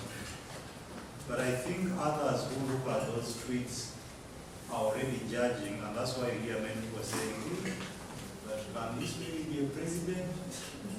Why? Because as a president, you're exercising power over an entire country. And they're asking if you cannot exercise control over a Twitter handle, over just a small space, your Facebook, how can you manage a bigger, a wider public? So I usually ask myself, but does he post these things when he's sober, when he's in his right mind? And at times you see, you go back and check, he has deleted. Deleting often means that you made a wrong judgment and you realize. But when you make so many wrong judgments, you're in the habit of deleting, it's already sending a signal to people that this person who is always posting things and deleting them, it means they don't have the habit, the virtue of thinking through things before they release them out. As we say, keep that in mind, maybe even if it's the only thing you live with. The public is always watching. Even if you think you're nobody, the public is watching you. When you become a somebody, that's when, because they will also want attention, that's when they also want to show that they know you. And they pull out a picture that you have even forgotten about. A picture of you holding someone in a weird position, and they give it a completely new interpretation. So we have to be very careful with social media, very careful. I'm not saying we shouldn't use it, but to exercise what is called prudence. Ask yourself before tweeting anything, before putting anything on Facebook, how would this feel like in 10 years or in 5 years? Would someone use this against me? How does this contribute to my image? Does it add something to my reputation, a positive one, or it's really damaging? Some things look to be beneficial in the short run. You feel there is going to be so much hype over you. And I think that's what many of us are looking for these days. That, oh, our social media is on fire, everyone is talking about me, but what are they saying about you? Others will not care as long as it's me they are talking about, whatever they are saying, I don't care. Because I'm going to get so many likes, so many follows. But after the follows, or even with the follows themselves, we should ask ourselves, why are people following me? Sometimes people follow you just for entertainment. When they are looking for something foolish, they know how you go to something. So on Facebook page. You're looking for something that is just about laughing but no sense, go to this page. You're looking for something constructive about fashion, go to so and so's page. So followership doesn't necessarily mean that you admire. There are people here that you have said you admire, you've given them greens. But if I asked if you want your child to become like them, or some of them, you would immediately say no. What does that mean? I saw bad luck, I saw many greens. How many of you would want your children to grow up and become like bad luck? How many of you wouldn't mind if bad luck was your daughter? You wouldn't have any problem. What does that mean?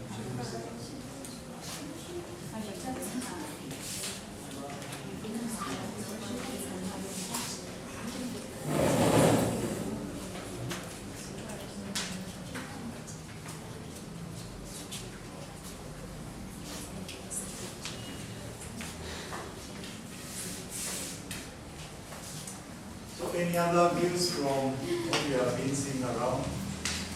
It's interesting that these things are coming from you. But I also understand if you have not reflected about them before. Sometimes it takes another person to make you think, oh, okay, there is also that angle. And no one should ever think that maybe it's too late to clear your image. Some people have changed totally, and the public has also changed their opinion about them. And maybe I could say this on a positive note about bad luck. But sometimes she sounds as if she is a different person. Actually, there are many things to like about her. Many things. Just like Mama Fina there. Those who wrote the green stickers. Mama Fina appears to be a very generous person. I once asked a friend who is very religious that why is it that when people have problems, a number of people of late, they don't go to religious leaders, they run to Mama Fina whom you say is evil. What does that say about our religious people? If I have a terribly sick child and I'm looking for money to take her abroad, or Pastor A and Mama Fina, where am I likely to run? Many people will run to Mama Fina. What does that mean? And then we come back and say she's a witch, she's an evil woman. So there are often different sides to a person. Sometimes one side is not likable, another side is likable. But the challenge with reputation is that when it comes to overall judgment, people will always look at the negative. You might have so many positive things about you, but there will always be someone who does not like you for something, to do something, or to achieve something. They'll pull out the negative. So it is in your interest not to equip them. It's in your interest to ask yourself before you treat. Am I equipping anyone? As a cartoonist, I'm always exposing myself. Every cartoon I put out there, I know people are judging me as well. They are trying to see what is this person inclined towards? Who does he support? And sometimes I don't respond. I just read the comments and keep quiet. Because by responding at times you make it worse. There are moments where the best response is silence. People who are not reflective will immediately respond to anything. I saw you commented about Juliana, that she's reserved, she's in her own world. Sometimes there will be many comments about her babies from Ozi, whatever. She keeps quiet. Even people who are criticizing you, at times when you keep quiet, they get second thoughts about you. What kind of person is this that you will insult and they just don't respond? but there are others who will immediately return fire. Just make a comment about her, and she's insulting you immediately. This is also common on social media. There are people who are so provocative because they are not using their own identities. People who use parody accounts. They are willing to say anything because they don't lose anything. You don't know them. And at times they deliberately provoke you. You post a picture which you think is okay, and someone comments, what an ugly model. As you're thinking of responding, there are those who want to defend you, but there are also others who are just watching, waiting. How is she going to respond?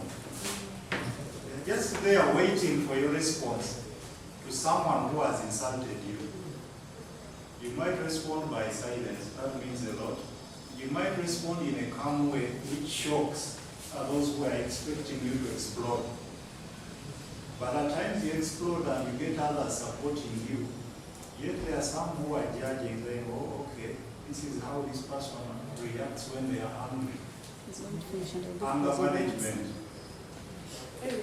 That is a very difficult one on social media, on people who are provocative, because they lose nothing. You're the one to lose. How do you respond to mean comments? Is anyone here without a social media page or site? Is there anyone who has never been abused on social media or criticized? Now try to recall how you responded. Sometimes the best thing is read the comment, don't respond immediately. First give it a break. Maybe allow it a day or some hours. When you respond immediately, your temper is often flaring. And when you immediately respond to criticism. And emotions often outweigh, they overshadow reason. You might come back regret to delete, but as I said, someone has already captured it. You might be having over 100,000 followers on Twitter. Out of 100,000 followers, you see only about 20 comment on your stuff. What do you think the rest are doing then? What do you think the rest are doing then? They're waiting to judge you. They are observing, they are making judgments without telling you. And people take these comments seriously. Yeah, they Frank do. Kashumba was on, he was on someone's page, and then I commented, and I'm like, Uncle Frank Kashumba should show us pictures of Auntie Baby in State House. Because he said, my baby was in the State House. Now me, I was doing it just for fun. But after the show, Kashumba called me, someone sent him a screenshot. He called me, Dominic Wange. You also want me on social media? You remember, no, me, I just, now it's taking me time to explain. So of course, it really got to me. Yeah, it really happens. But at least you're even lucky that it got back to you. Yeah. Many others will not come back to you. There are journalists who will just pick that and use it for a headline. At times I made random comments and you see it somewhere on these online newspapers. They're using it as a headline that so and so has said this. So we have always to measure. What are we saying? How could it be interpreted? What if it's presented tomorrow in a different form? What are the different angles in which this can be seen? Okay, any other comment, observation on what we have been seeing around in view of the discussion?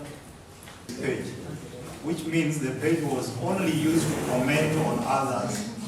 So it was likely that some other person was operating through the page. I said, I won't respond. But it's usually a difficult judgment. We have been at this for a long time. I would want us to wind up. Maybe with some closing reflection.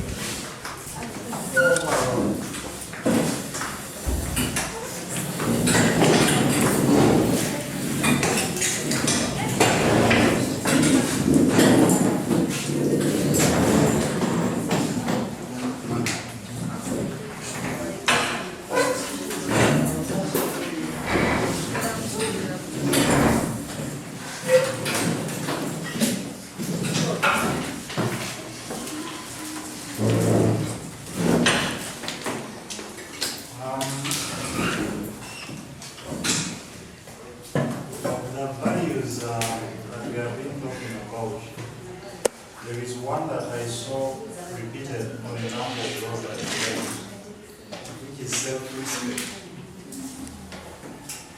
Self-respect, I think that's very important. But now that you're able to identify people who respect themselves, and you like them for respecting themselves, I think we should all be asking ourselves individually, what does it mean to respect oneself? And respecting oneself is often in view with how we manage our passions. What are the passions? The most important passions. Love. How do we handle love? Appetite. How do we handle our appetite, especially towards food, towards drink? That can be potentially very damaging. Which other passions or emotions? Anger. How do we manage our anger? Which other passion? Happiness. While happiness is a natural thing, it's a good thing, it can also be destructive. At times we do wrong things because we are very happy. At times we make mistakes because we are excited. We are carried away by an event. And often those who won't reveal your other side will come to you at your weakest point. Our weakest points are often when you're deeply in love, when you're so happy. When you're deeply in love, what are some of the things you would do, the mistakes? You would release nudes. You trust this person so much, you're deeply in love with them. You say, can you please send me a nude? How many of us how we have the control, the self-restraint to refuse? At that point, you don't want anyone to tell you that this person can turn around. Not so. Someone said that when we are in love, we are all often stupid. That it's very difficult to be deeply in love and deeply intelligent at the same time. Quite often when you're deeply in love, there has to be a stupid side of you coming out. And one of those stupid sides is being ready to do things that you will otherwise not do. Someone suggests sex in the car, on the roadside, in the heat of that excitement. You say, why should I refuse? And that's when someone takes a picture that is going to tarnish you maybe for your entire life. You might also have heard of this saying, it might take so many years to build a reputation, but it take just seconds or a minute to destroy it. So when we are at the height, at the peak of those emotions, the ones I've mentioned, the emotion of anger, something that annoys you a lot. Your measure of intelligence is how you respond, how you manage it. When you're deeply in love, when you're very happy, and when you're hungry, H. Hungry or thirsty. How do you conduct yourself when you're hungry or thirsty? When you get free food, at the point when you are starving, do you compose yourself? When you get free booze, how do you manage yourself? At times the people who will give you free booze are not actually doing you a favor, they are testing you. I told you in the beginning that I was in a seminary. So one time we were given in Tanzania, one time we were given a local group. Imagine in a seminary, as young seminarians, teenagers, they gave us local group of the chapter. They go jerry cans and jerry cans. And they said, no, you're free to drink. It was priests giving us. You're free to drink.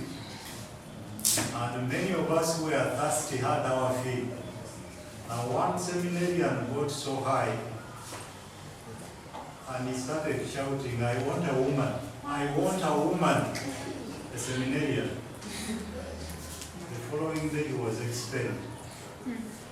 And some of us complain to the priest, we say, this is not fair. You're the ones who gave us the booze, and now you have expelled him because of what he did with the booze. They said, no, the booze is not the problem. The problem is, this seminarian has always wanted to say what he wanted, but he did not have the freedom to say it. So the booze only gave him the courage to say it. So it helped us to see his true self. And they said, second, we gave you all that booze to judge how you're able to control yourself in abundance, or to control yourself in the face of temptations. So sometimes you go to a party and tables are filled, or there is someone who is ready to, it's out an open bar. Maybe that person is dreaming about it, but there are others who are there just watching. Let's see what this girl does with this free booze. And when you start throwing up, what do? The same people either laugh or they show that they are disgusted with you. Why would they be disgusted when they are the ones that served you?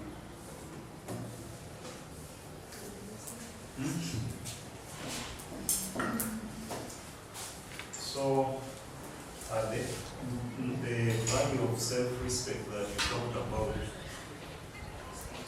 it's really a difficult thing. Even me who is talking to you, I cannot say that I'm always in charge of myself. I cannot say that I'm always on top of my emotional desires, my emotional, my feelings. At times I can also get carried away, which is why it takes constant reflection and always being alert. In every environment, ask yourself, not being uptight. Maybe some of you are now asking yourselves, but if we keep mining about everything like this, are we going to live? We won't have fun just because people are watching. You can have fun, but with that idea in mind, what can be used against me with what is happening here? What image are others living with? Maybe the person who is only seeing me today. Others will not even have the time to do the research. But what kind of person is she? Maybe it has only happened once. They will live with that impression. Maybe let me end with this. One time I was invited out. During that time when I first just finished my first degree, so broke and eager to get free food. Sometimes what we would do, just hear about where there was a wedding, we had our suits. The suit was an investment. You put on your suit and you are among the first on the line for food. It was just a strategy for getting free food. So one time a friend who is a brother invites me out to Nicodemus, Hope Joy. I had my fill about 3 people. I wasn't really into drinking. That was, I think, the time that I took most of the booze that I've taken. I took only 4 bottles of, it was night special. I didn't even know which one is strong, which one is weak. I just asked night in excitement. Someone was buying.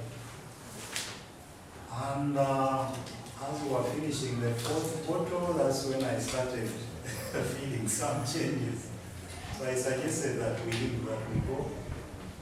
The brother said that, no, I can take you to our place. He had a car, I did. Going to his car, he found it couldn't start. So we left it there and took a taxi. In the taxi, we had only moved a few kilometers. There was a lady seated in front of me, and she had covered herself. I think she was a Muslim with Muslim thing. As the car kept shaking us through the potholed road, the stomach gave way. Right on top of the head of the lady who was seated in front of me. But even as she complained, it was not I couldn't understand what she was saying, so I just looked at her like a total idiot. The following day, recalling all that had happened, I did not want this brother to see me, to see my face, because he knew me for a serious person. I didn't want to look in his face. I left very early in the morning, very early. I didn't even say goodbye. And from that time, every time he invited me for a drink, even if it was free, I would say, no, I'm okay. If I wanted to take as much as I could, I would wait until I could buy it for myself. Because I knew from that moment that even him who was buying was watching me. Up to now, he reminds me of what happened. It's about 20 years ago. He still reminds me, hey, you can leave and out. And I want him to forget, he can't forget. I'm just imagining if there was a press at that time, and someone took a picture of me in that taxi and posted it somewhere on social media. What do you think would happen?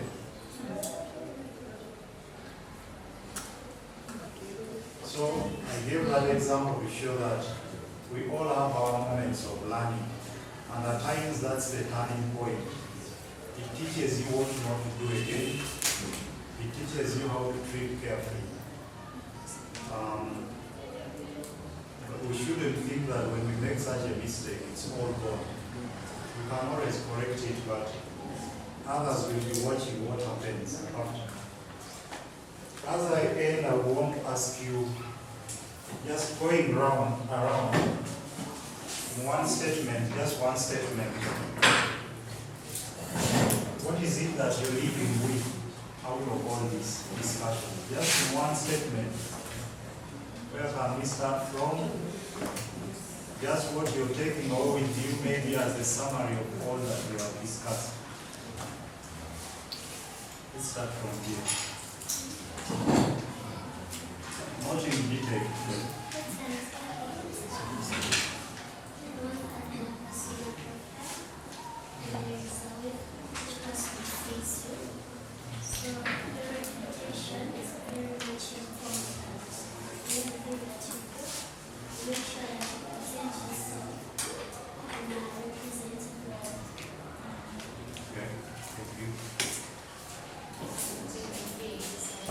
Speak up, please. Always when you're doing something or something, you know that someone is always watching. And we all have different characters, and I know all things something on our characters, so not always to our character image. And correct ourselves.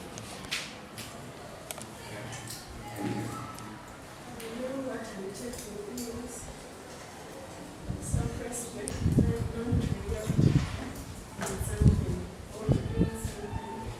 I always when I feel happy to do so many things. So always live by Spire, think of something before acting anything.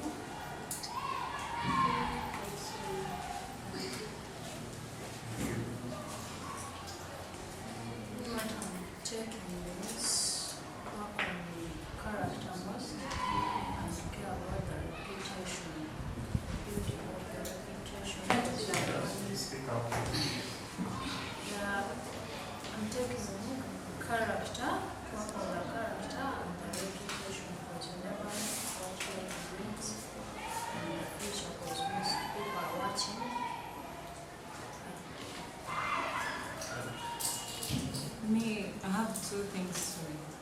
The first one is to give credit to myself for some reasons I'm not to explain now. That I've been also ever had the social media kind of unattacked. Well, still some friends because they thought I'm a bit weird. But I realized that was me, and now it's up to them. I think I give some credit back to myself. Then the other thing is, I think in life you should, sometimes it's good to take opinion from people, the public, because it might help you question yourself. Yeah, maybe there's something bad about you that you didn't know. but also to some extent you also need to know yourself better than just getting what the public knows about you. For me, I'm going to take back home knowing how to conduct yourself in public. Like, even if you go outside, you should have like self-respect. That's number one. You can't go out like dressed indecently. Remember, you're representing your family, you're representing an organization. Just like how you said, you're the ambassador of your organization. So you should know how to represent yourself and also present yourself well in public. Then also character. Character matters in every aspect, whether in education, whether you're in work, or if you're even going just for something, simple party or what, you should compose yourself and control your emotions.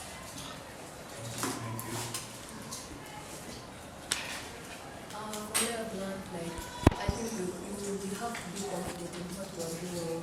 You should not. Could you please try to speak up? I think everyone has to be confident in what she is doing, not minding about what people think. Because sometimes the way we present ourselves, it's not the way how we are. That's what I think. Back to the story you told about yourself. We shouldn't be dependent. We should be independent and build our own future by being determined and focused. And then we should be careful about replying to people on social media. And we should be careful about our characters by watching over what we do, because people are always watching us. That's all. For me, I've learned that reputation, like my reputation is key. Wherever I'm going, whatever I'm doing, I have to mind about my work. Anyone is going to judge me after the job they see about me. They're not going to first wait to know who I am in real life.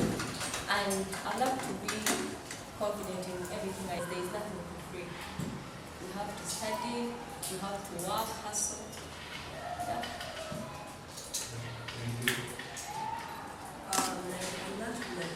Before doing something, you first think about how people will. Before doing something, think about how people will act according to what you say, what you do. First think about how people will think about you. Don't just act because you are angry or someone says something about you. You just act, but just think about it and give it time. You will tell you. I've learned how someone should respect you also. Self-respect can be anywhere and not reacting at any point. For me, I've learned that the society will always have a negative aspect about you. So you should always act yourself regardless of what people think. Okay. For me, I've learned that everything we do has an impact in our lives, either long or short time, and even the way we behave. At some point, you might do well in behavior, but at some point, what you do matters. Like, for example, Mama Fina, she's known to be a generous person, but because of what she's doing, she's being taken as an outcast. So, what I'm learning is, whatever we do, however small it might be, it has an impact on our lives. That's all. For me, I've learned two things. The first is self-respect. I need to know how to handle myself out there. Second is self-love. The mere fact that I love myself. It's the first time that I relate with or interact with models. And I was really impressed by your level of reflection, especially on the things you wrote around, particularly there was around Ida Me. Interacting with a group this young, I would have expected that all of you would be bashing on me, that you'd be having a negative image of him. But it was interesting to see that you took perspectives that are different from the general, the conventional narratives. That's really encouraging. It means we have brains here. So thank you very much. And I would be happy to see you many years from now as people that I would love to associate with. Not as people that I would see from a distance and I change direction. And I have to explain to everyone else, I don't know her, I never met her. Thank you very much. Thank you so much for coming back. I'm going to allow me to do some remarks. First and foremost, I'm going to say something about Amin. For me, what I like most about Amin is the fact that he was a realist. He was a realist. Today, when you tend to be ideal, society can step on you. Yes. If you're this kind of person who is so simple, people can abuse you. There's a time I used to go for interviews and someone told me, hey, these days you're kind of paranoid. But I was because of what society thought about me. Yeah. Because people continue to judge you because of the picture that I talked about. And then I had to do a lot. It took me like 12 years to make a correction. And just yesterday, but one, that's when I was able to get some easy. I was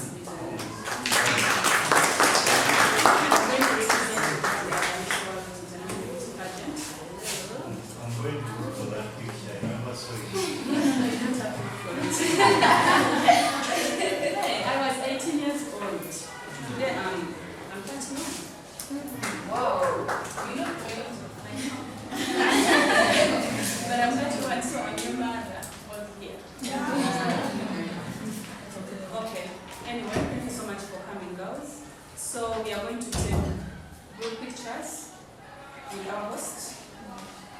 I will have the girls in the uniform first, full uniform. Then I'll have the new girls in black, the one in yellow. No picture for you. Yeah, that's what I'm going to do. So let's start.